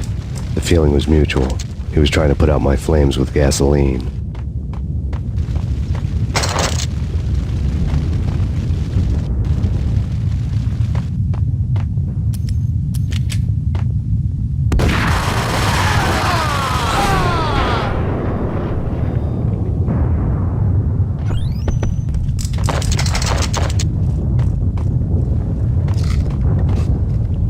The mobsters have been guarding a real treasure. The way out of this disco inferno. There he is!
had seen my smoke signals. The Mercedes was revving to go, almost drowning out the banshee wail of the sirens. You coming? We'll drop you off at the Punchinello Manor. Sounds good to me. When this is over, look me up. I could use a professional like you. I'll keep that in mind. The night groaned with cold. The garden lights flickered nervously. In their light, the falling snow was dead white before the darkness ate it up. I had heard the stories. The trio were mad dogs. They'd have hung the heads of their enemies over the manor gates if the capo had only let them. Punchinello wanted Payne. He'd see the pain. The trick in my situation was that there was no trick, no matter what the movies tell you. No rules, no secret mantra, no roadmap. It wasn't about how smart or how good you were. It was chaos and luck, and anyone who thought different was a fool. All you could do was to hang on madly, as long and as hard as you could. Someone had graciously left the back door open for me and killed the guards. My money was on Mona. I knew the trio would be standing between me and Punchinello. I had read their rap sheets, thick as phone books. No one would be walking out of here alive. The numbing cold of the broken night had followed me in. Upstairs, the trio tangoed down the manor halls to the silent rhythm of their murderous hearts, the blood of their victims rust on their lips. Vince Mugnano, Pilot Providence, a.k.a. Big Brother, and Joe Deadpan Salem. The pistol was a frozen lump in my hand, piercing the skin, gnawing me to the bone.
No one's going anyplace. Too late for that.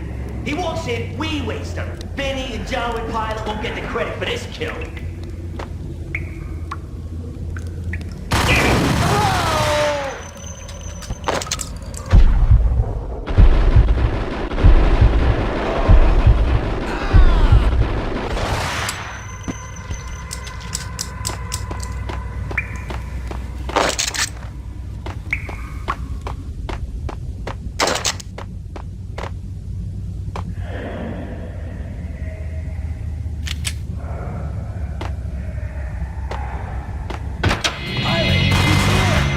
It didn't take me long to run into the trio.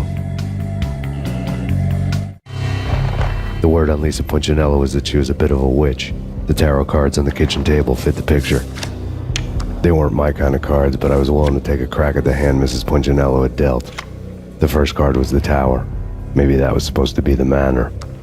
It got easy after that. The devil was the master of the house, and death was me, coming for him.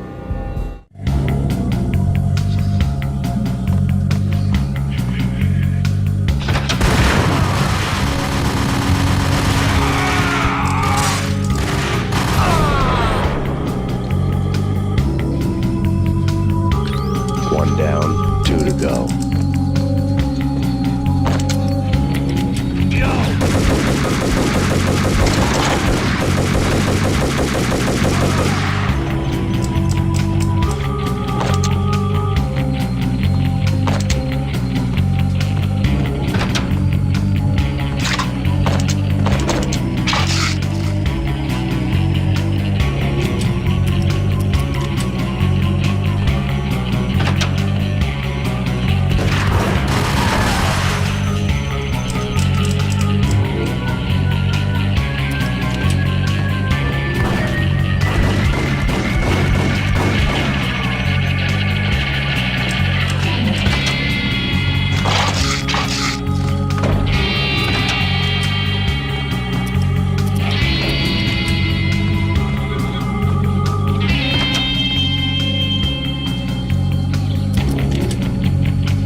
one to go.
It was too late for her.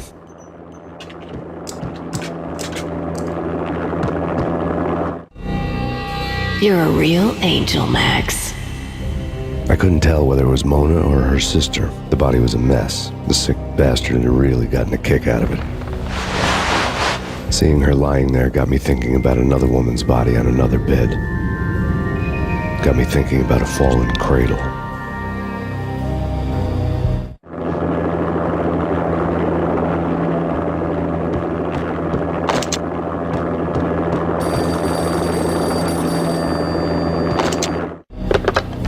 Max Payne. Talk to me. Alfred Woden. You've got company.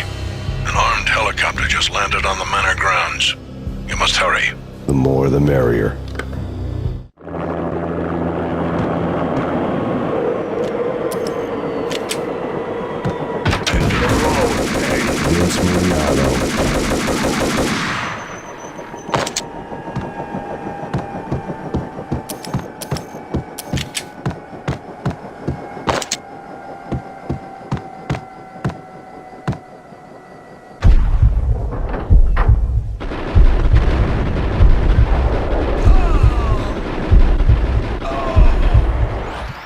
Punchinello's trio was done for.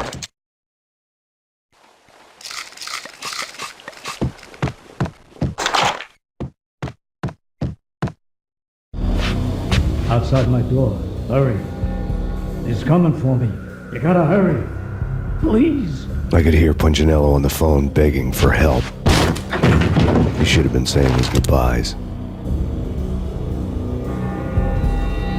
Punchinello was a pushover. The moment I stepped into the room, he folded like a deuce before a royal flush.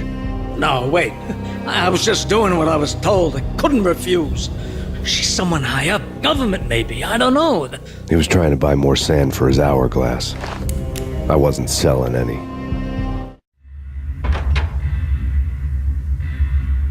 No, I told him not to.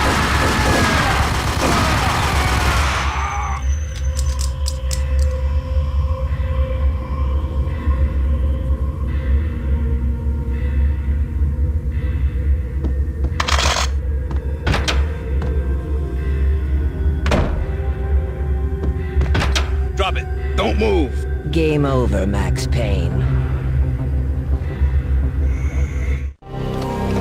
I could tell when I was outgunned. It was time to take another beating. The mystery witch was a real barracuda.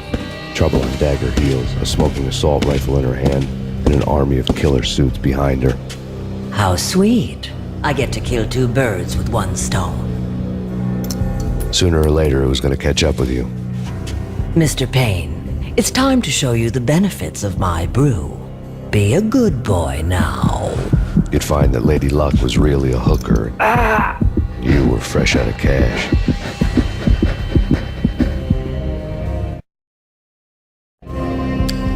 Gentlemen, we're done here. Take me to Cold Steel. She had just given me an OD of Valkyr. I could feel green fire eating my brains. They turned to steam. They did a fade on me. I'd never had a chance. The witch had got me just as sure as if she put a gun to my head and pulled the trigger. The shadows rushed me, bruised mugshot faces hungry for revenge. They knew my weak spots and closed in for the kill. The floor turned into a vortex of green blood. I fell. The flesh of fallen angels.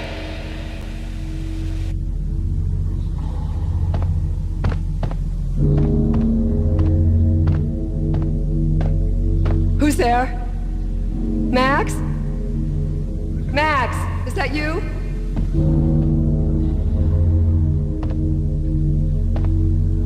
Max? Where are you, Max? Please.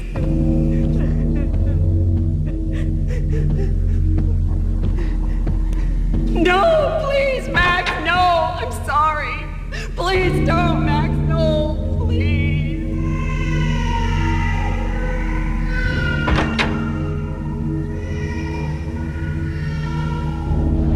Max? Where are you, Max? Please. The letter was staring at me. There was something disturbingly familiar about the letter before me. The handwriting was all pretty curves. You're in a graphic novel. The truth split my skull open, the glaring green light washing the lies away. All of my past was just fragmented still shots, words hanging in the air like balloons. I was in a graphic novel. Funny as hell. It was the most horrible thing I could think of.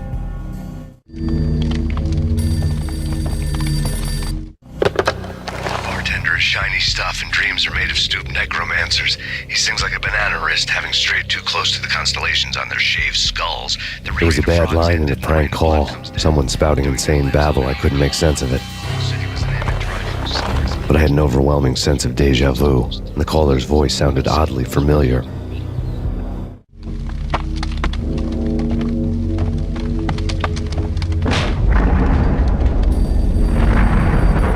The weird piece of paper looked dangerous. There was something disturbingly familiar about the letter before me. The handwriting was all pretty curves. You're in a computer game, Max. The truth was a burning green crack through my brain, weapon statistics hanging in the air, glimpsed out of the corner of my eye, endless repetition of the act of shooting, time slowing down to show off my moves, the paranoid feel of someone controlling my every step. I was in a computer game. Funny as hell, it was the most horrible thing I could think of.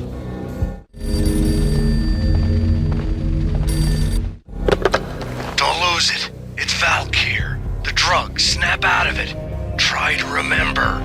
It was a bad line in a prank call, someone spouting insane babble. I couldn't make sense of it. But I had an overwhelming sense of deja vu, and the caller's voice sounded oddly familiar.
Max, something happened at the office today.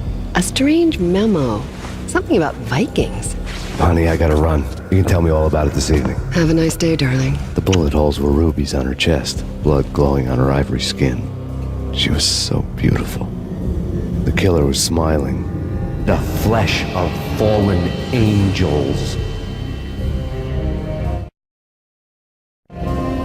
Slowly, the green nightmare faded, leaving dark stains on my soul that would never come off. I felt like flatlining. I was all shook up. I woke up in a cold sweat, sick and tired to the bone, lying in a puddle of my own puke. The hag had said take me to Cold Steel before it had all gone crazy. It was a clue, the only one I had. It took me forever to crawl back to my feet and hit the road, but when I did, I drove straight to Cold Steel Foundry outside the city. There was a whole lot of action around the place for a freezing winter night. Trucks coming and going, men running. I had the drop on the mystery witch. She thought I was dead. I was on her blind side. I was going in. The bad trip had put me in a crazy mood, adrenaline pumping through my aching veins. Staggering on the mill roof in ice and snow and wild wind, I was a ninja. My kung fu was strong. I wasn't kidding anybody. At best, I was Superman on Kryptonite about to fall through a skylight, down to where it was all going down. A half-abandoned industrial area in the middle of nowhere. The factory was a perfect front for any number of illegal activities.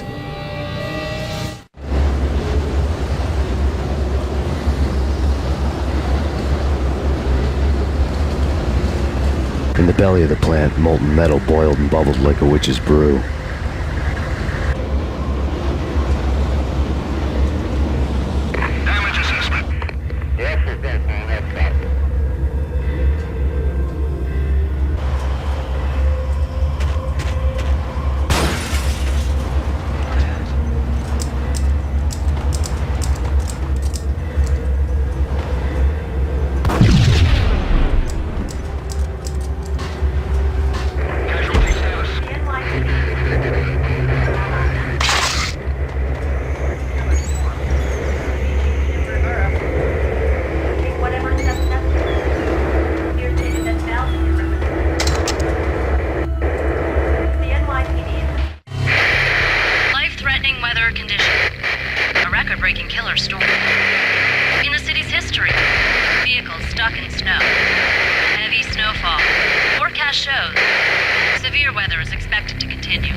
Out in the night, snow fell like confetti over the Devil's Parade. The storm was anything but over.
you believe it.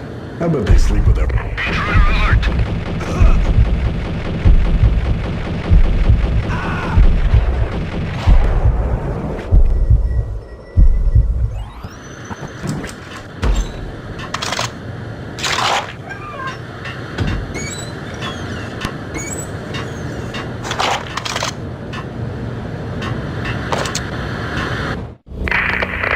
Perimeter breached. The facility has been compromised. Repeat, the Deep Six has been compromised. Initiate Operation Deadeye. The walkie-talkie military lingo could mean only one thing. They were getting ready to destroy the evidence and vanish into the night. I was so close. The hidden truths were just around the corner.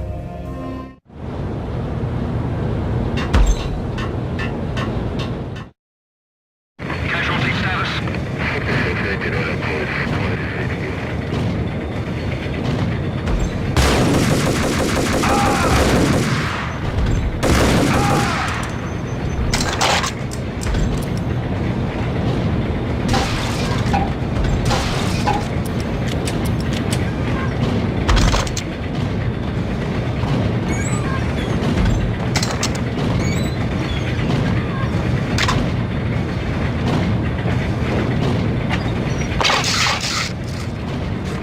The folder on the table told a grim tale.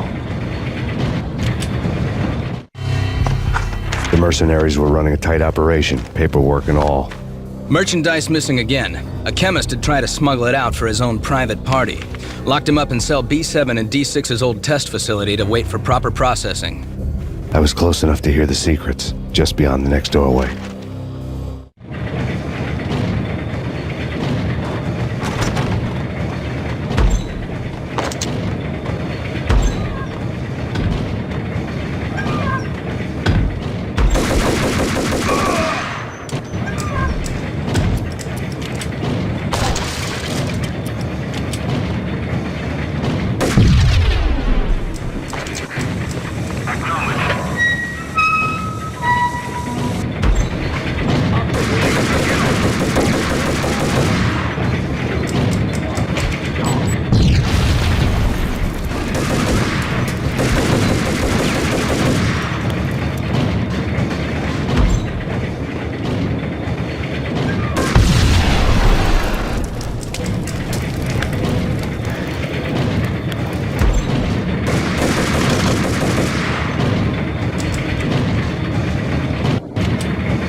monitor showed me the way.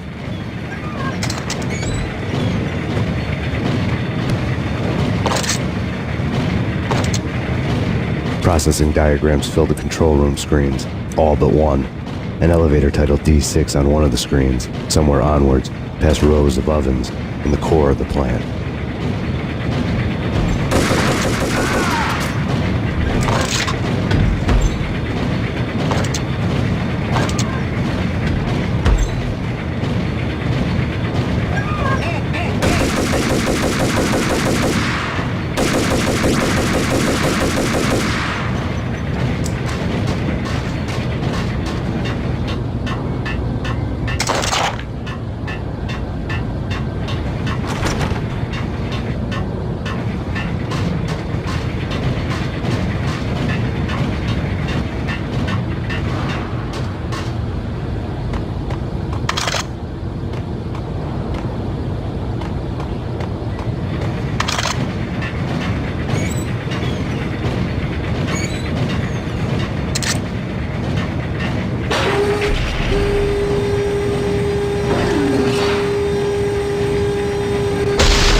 I had taken on the role of the mythic detective, Bogart as Marlowe, or as Sam Spade going after the Maltese Falcon to unravel all the mysteries. Following a path of clues to that final revelation, even if it would take me down to the cold, cavernous depths of a grave. You can't do this! My men are still inside! Do you have any idea why this is called Operation Dead Eyes?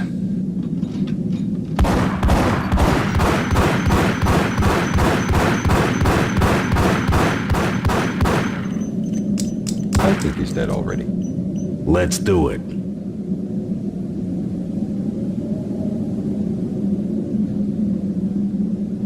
Attention all personnel. The self-destruction sequence has been initiated. Evacuate the complex immediately. Repeat, We've got company. The self-destruction sequence has been initiated. Proceed to the nearest exit immediately.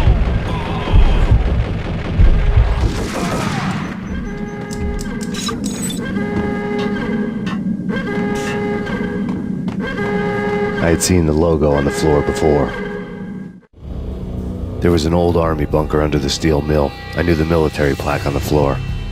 I had seen 1,000 variations of the insignia on crumbling brick walls everywhere in the city. The sword replaced by a syringe. Project Valhalla, V for Valkyr, V for Valhalla. All of a sudden it read like a crackpot conspiracy theory.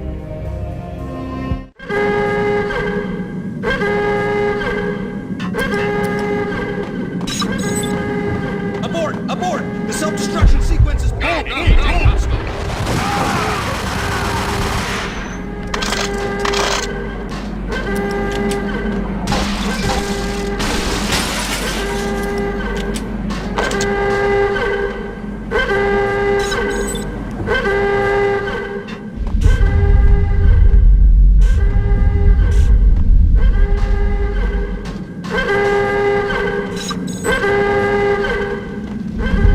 Attention all personnel. The self-destruction sequence has been initiated. Proceed to the nearest exit immediately. Like everything else in the Valkyr case, the door code was a mystery to me.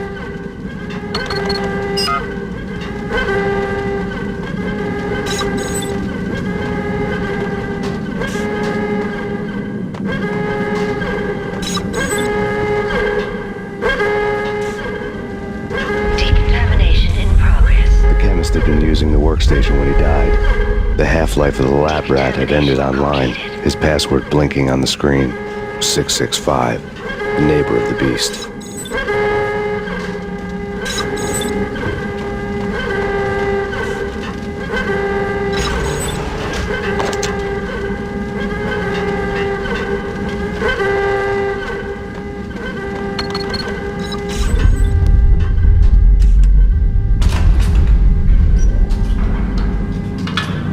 Attention all personnel. The self-destruction sequence has been initiated.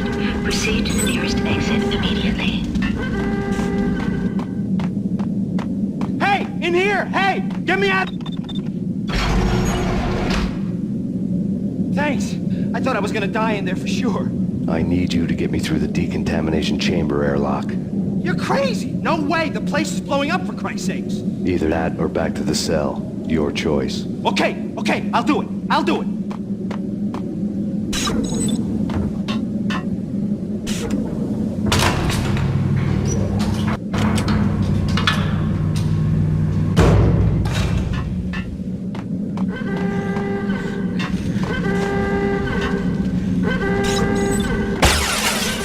We're dead! We're dead! Go, go!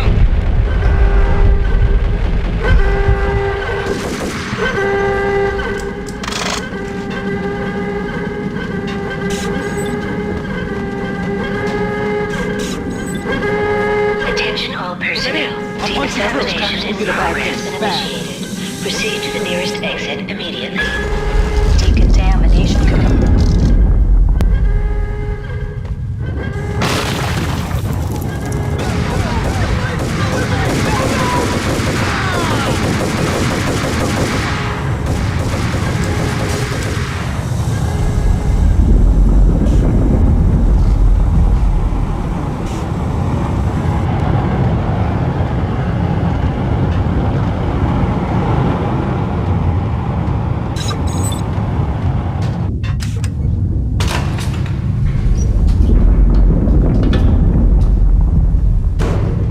was caught in the middle of the deadly web that was the Valkyr case.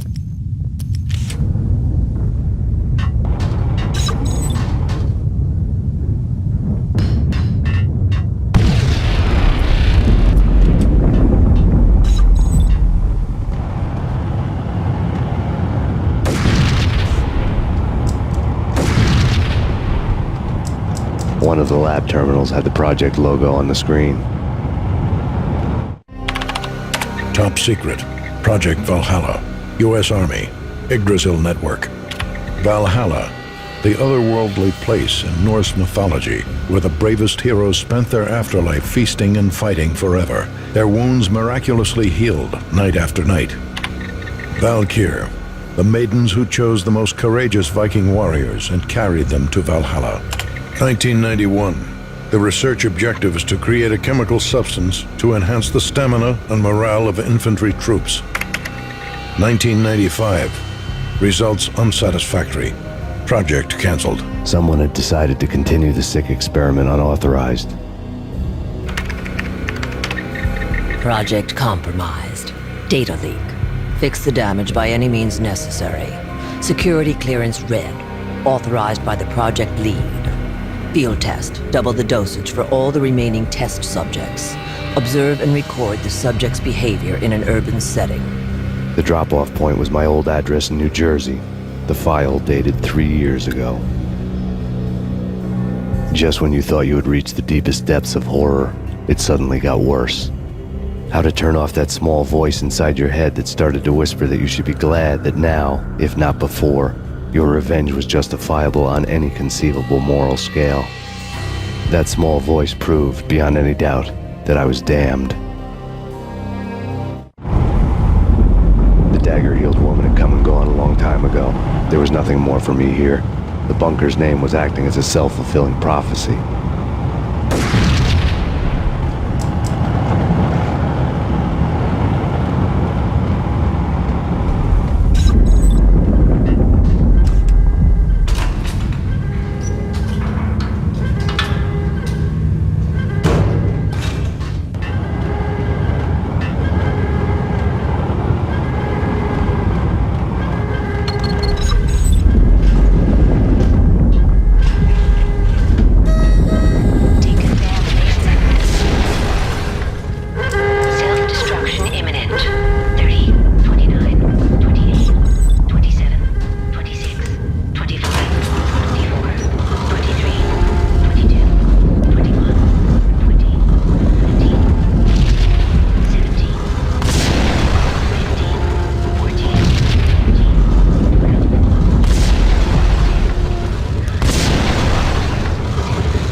Piece together a jigsaw, and the final picture is you finishing that same puzzle.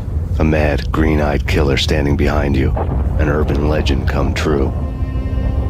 The Project Valhalla test subjects had been the mad junkies who had murdered my loved ones. The rest was simple body count math. It all pointed to her.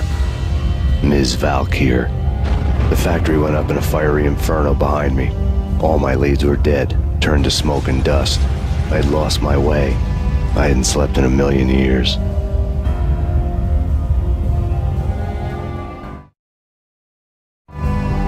I felt thin as death. I've been living on an endless supply of week-old donuts. They were fuel for this crazy furnace inside my head. I couldn't remember when I had last seen the sun. I was on a permanent graveyard shift. When the darkness fell, New York City became something else, any old Sinatra song notwithstanding. Bad things happened in the night.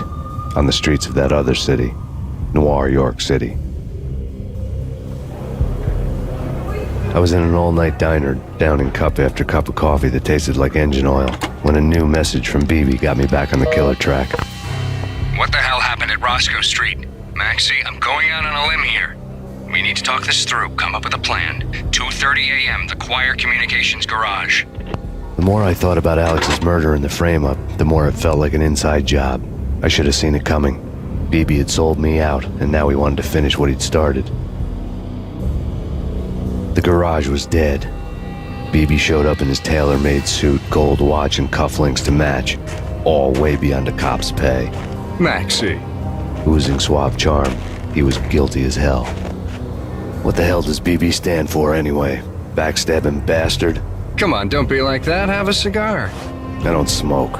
Maxie, you have no idea how big this is. It's huge. You have no idea. I think I do. You're a bribe-taking bent cop who sold out his partner. Those mobsters in the subway were a dead giveaway. Hard to miss. Bet it was exactly like this with Alex. Up close and personal. You can't win this one, Max. No, but I can make damn sure none of you do either. BB turned out to be another cardboard cutout bad guy.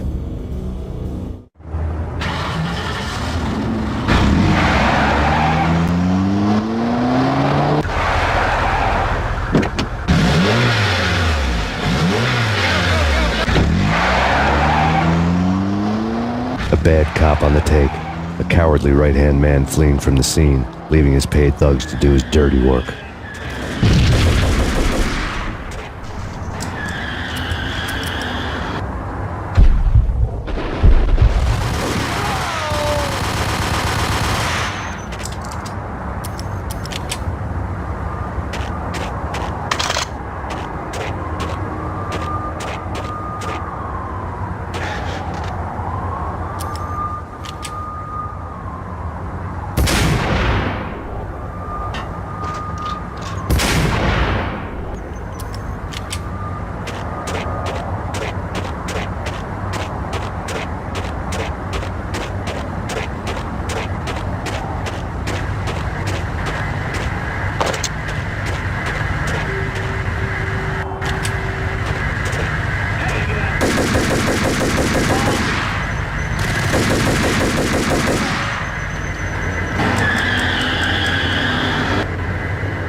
fire at the Punchinello Manor in Westchester.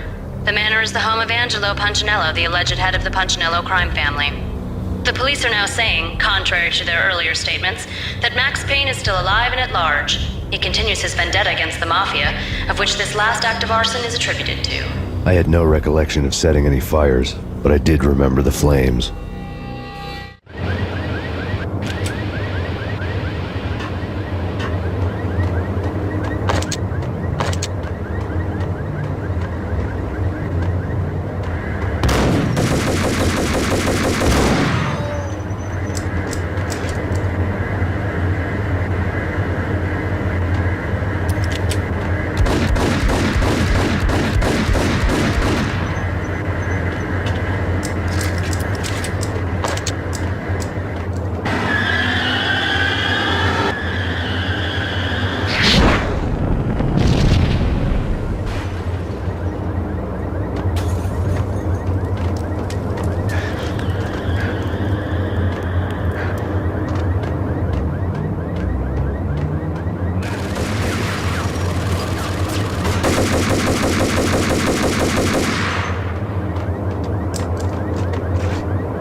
Payphone started to ring.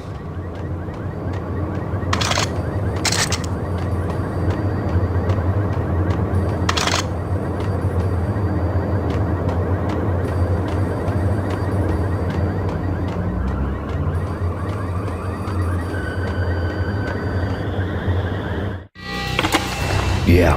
Max Payne? Whatever does it for you. This is Alfred Woden. I can give you the name of your enemy. Come to the Asgard building presently. We are expecting you.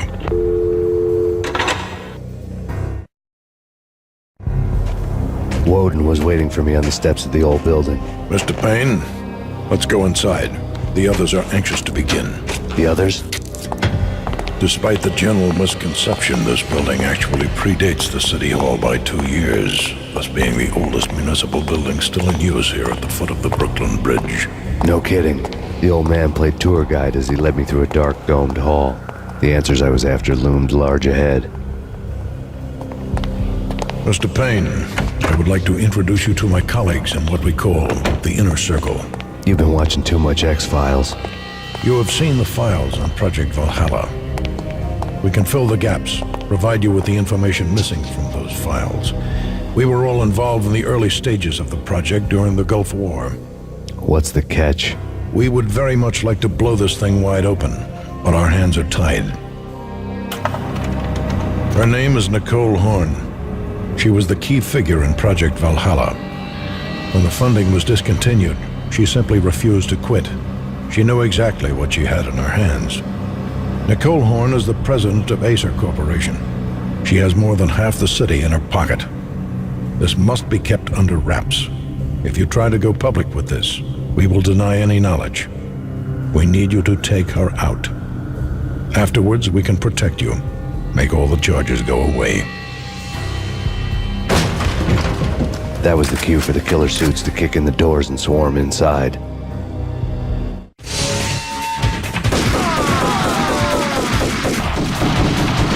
It was an impressive floor show, but I decided to leave early anyway. It was only a one-story fall. Lucky me.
One of the monitors showed what was left of the Inner Circle.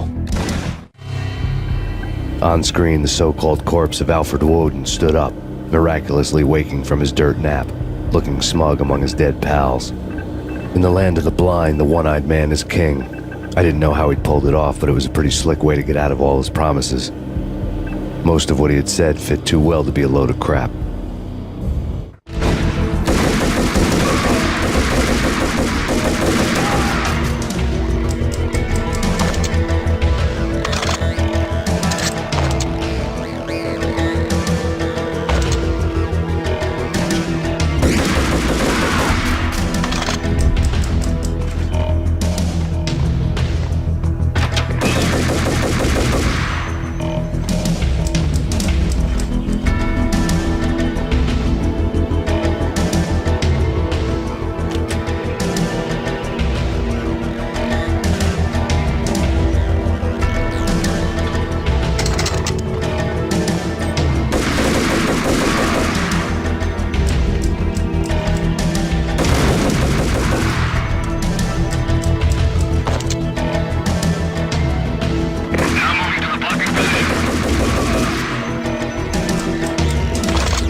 is your answer to those saying that he's actually providing a service long overdue to the city? This crusade nonsense has gone too far. He's out of control. It must stop. He will be stopped. That was Deputy Chief Jim Rivera from the New York City Police Department.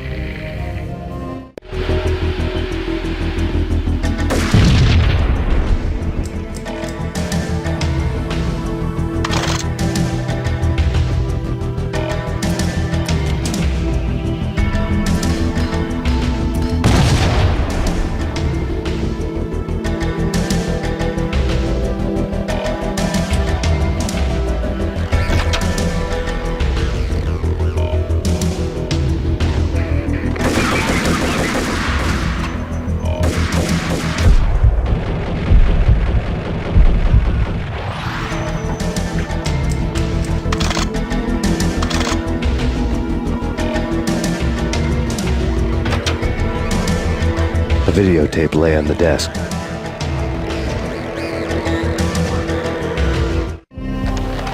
Nicole Horn had blackmailed the inner circle into silence. The tape came with a curt extortion note on a piece of expensive paper. I remembered Candy Dawn taping her clients in action on the side, selling the tapes to the highest bidder.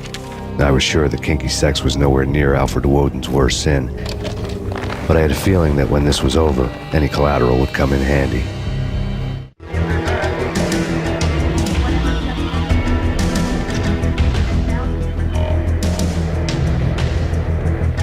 Woden had left me a present. Woden had taken care of my mission preps with military precision. The critical areas in the Acer Corporation headquarters blueprints were circled in red. The president's office was at the top of the building, right below her penthouse suite. The elevators were controlled by a security computer, part of the mainframe located underground below the building. The high-rise was sealed as tight as a sci-fi fortress.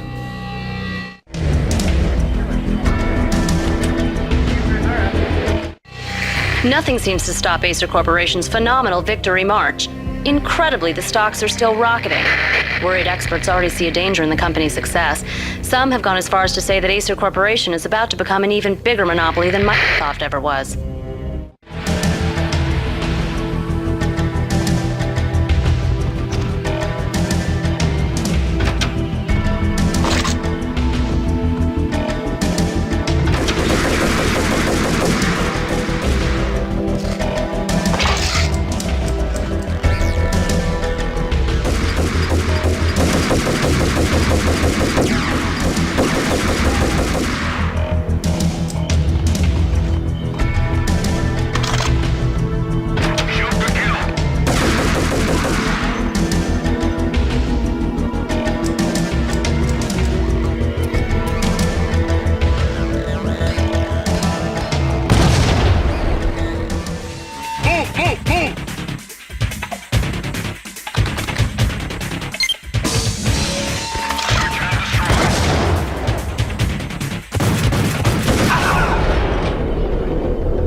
I had dreamed of revenge. Those dreams were always nightmares, of coming close and then failing. Now I was close. I had a name to guide me, Nicole Horn. I had nothing to lose.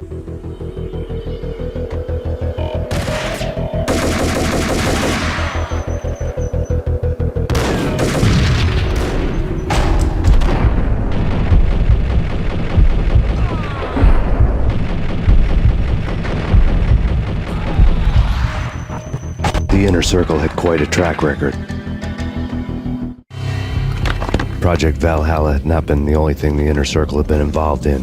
There were rows of cabinets full of files. The Serpentine Secret Society went back a long way, always pulling strings from the shadows. I couldn't say I was sorry. Woden's move in some Byzantine power game had cut the Circle's membership roster to 1. The old man wanted me on cleanup duty. It was my mess, too.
Sure, good for a practice run.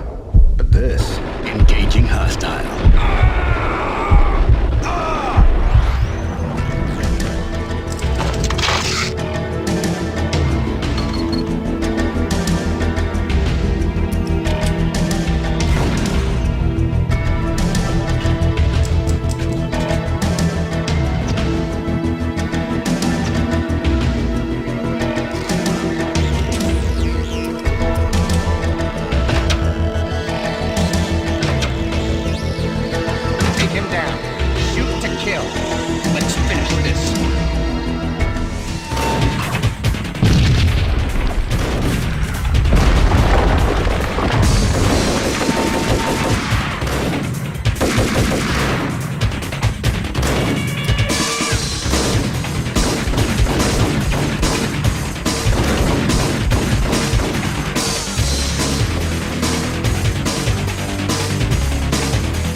Mine wasn't the most original approach to the problem.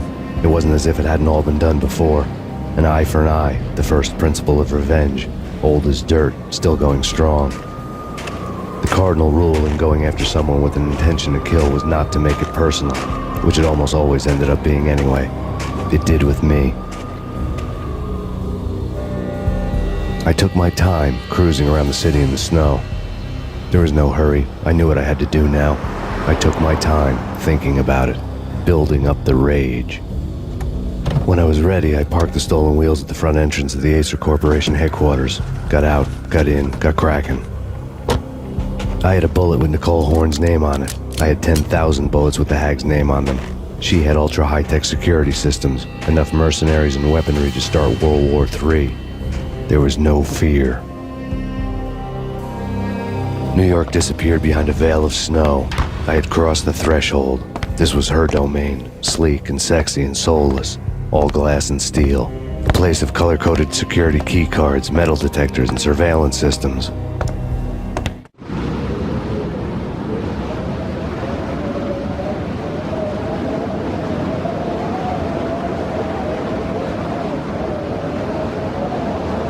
Colder than a walk-in fridge. Cold as a gun.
looking good. Max, we gotta stop meeting like this.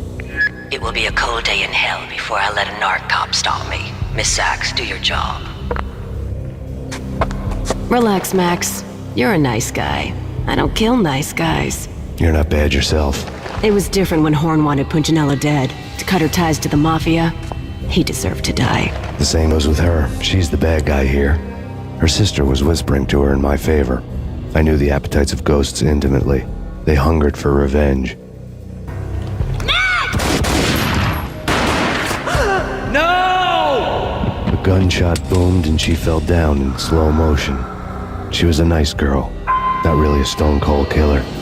And now she was stone-cold dead. Like religious fanatics or loyal samurai, Horn's private army was coming at me. Terminate.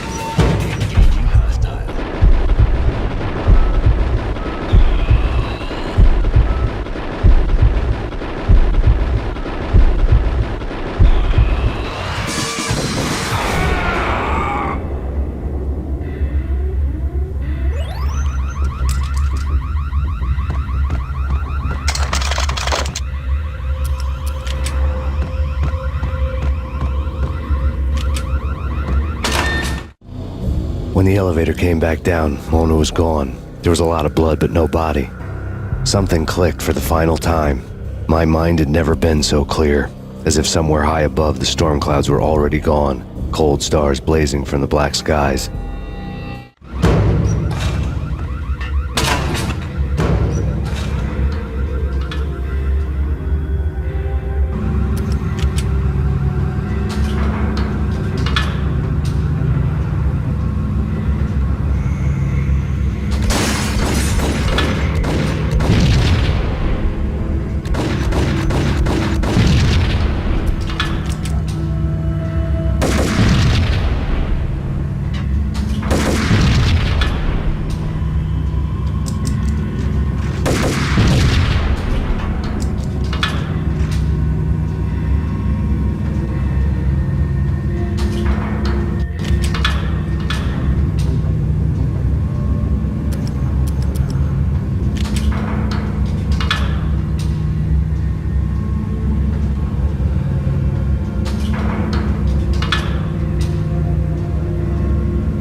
And I'm talking about the coolest of the cool.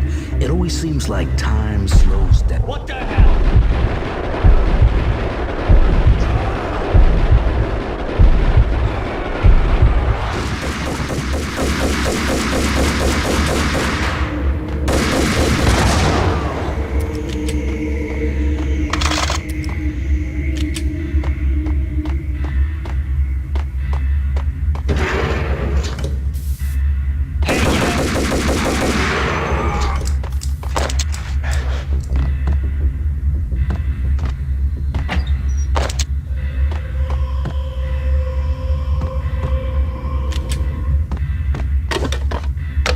I had elevator access to the mainframe. From there, I'd be able to override the security locks and get to her office.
The unmarked chopper was Horn's pet guardian, inhuman and flawless. It was stalking me.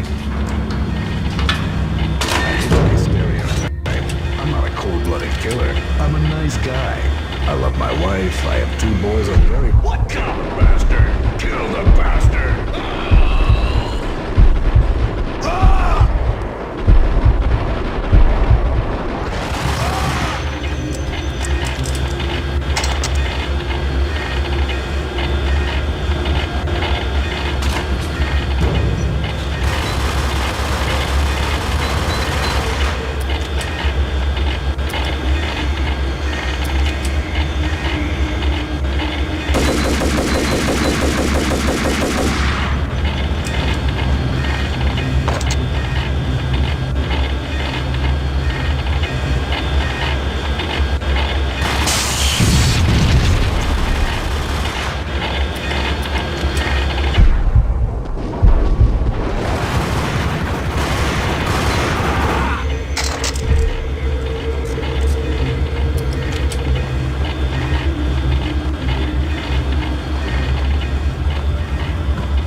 Horn's locks were now offline.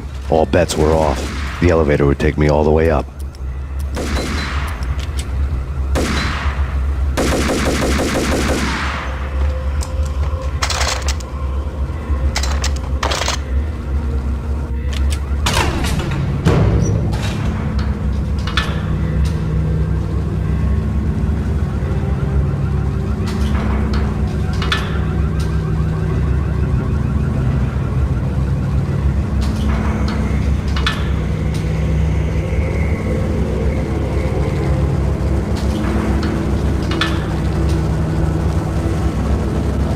Seen from this height, the night seemed to stretch on to eternity.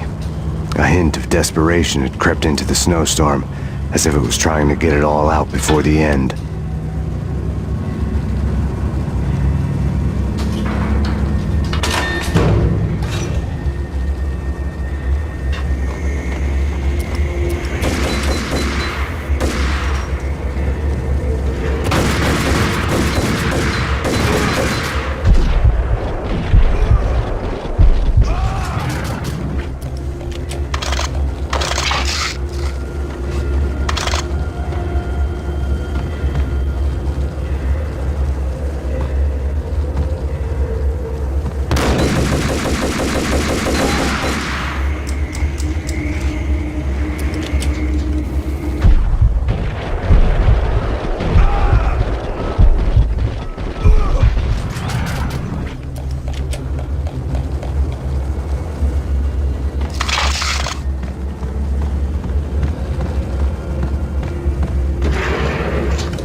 Horn's personal computer was on. Next to the printer was a neat stack of expensive paper. Hacking through Horn's computer would have unearthed files of criminal plans, strategies for world domination, spy helicopter reports, illegal wiretap recordings, internet porno, all of the above. Take your pick. I really didn't care anymore. I had seen too much of it already.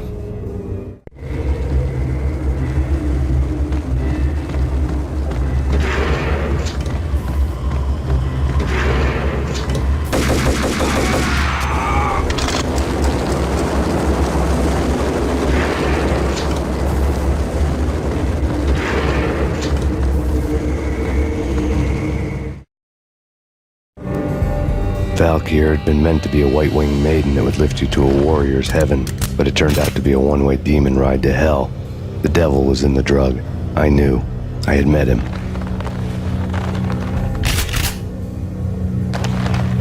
And now I was gonna kill her, the queen of the underworld who had tried to lift herself a bit closer to heaven with her drug money. No begging, no bribes. She knew better. Honor among killers. We who were about to die. Both of us knew how this would end, in pain and suffering. All this because your wife stuck her nose into things that were none of her business. The cops were coming to take me away. The sirens were like a bad conscience I couldn't shake. It's ridiculous you've made it this far. You won't be alive when they get here. Stop him!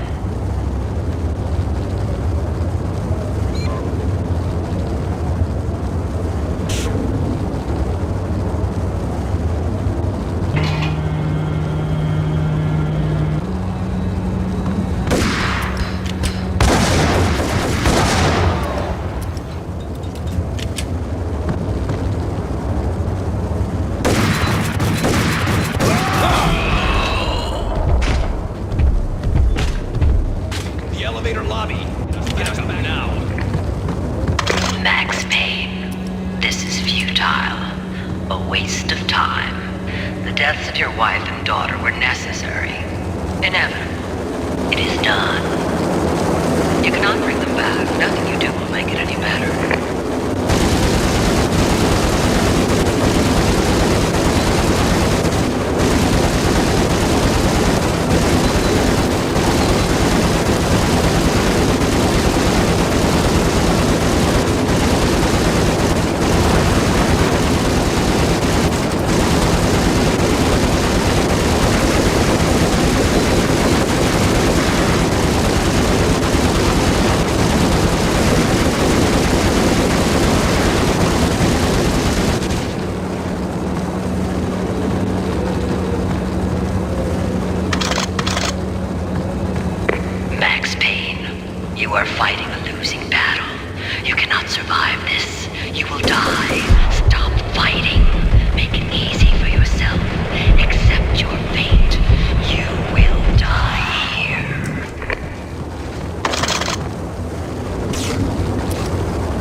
are up against an unbeatable force. You have already lost.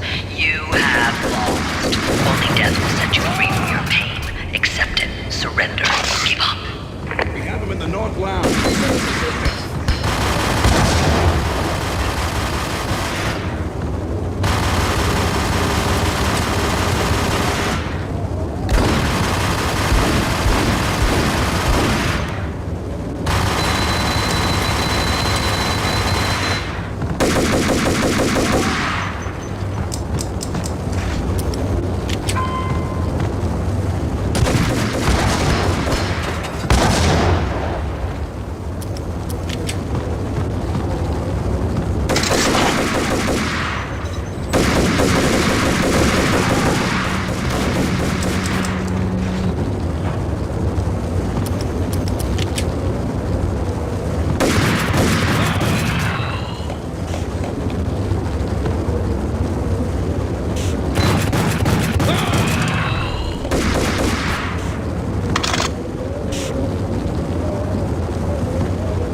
all dead. The final gunshot was an exclamation mark to everything that had led to this point. I released my finger from the trigger. And then it was all over. The storm seemed to lose its frenzy. The ragged clouds gave way to the stars above. Max Payne, this is Deputy Chief Jim Bravura from the NYPD. We've got the building surrounded. Throw down your weapons and lie down with your hands behind your head. A bit closer to heaven.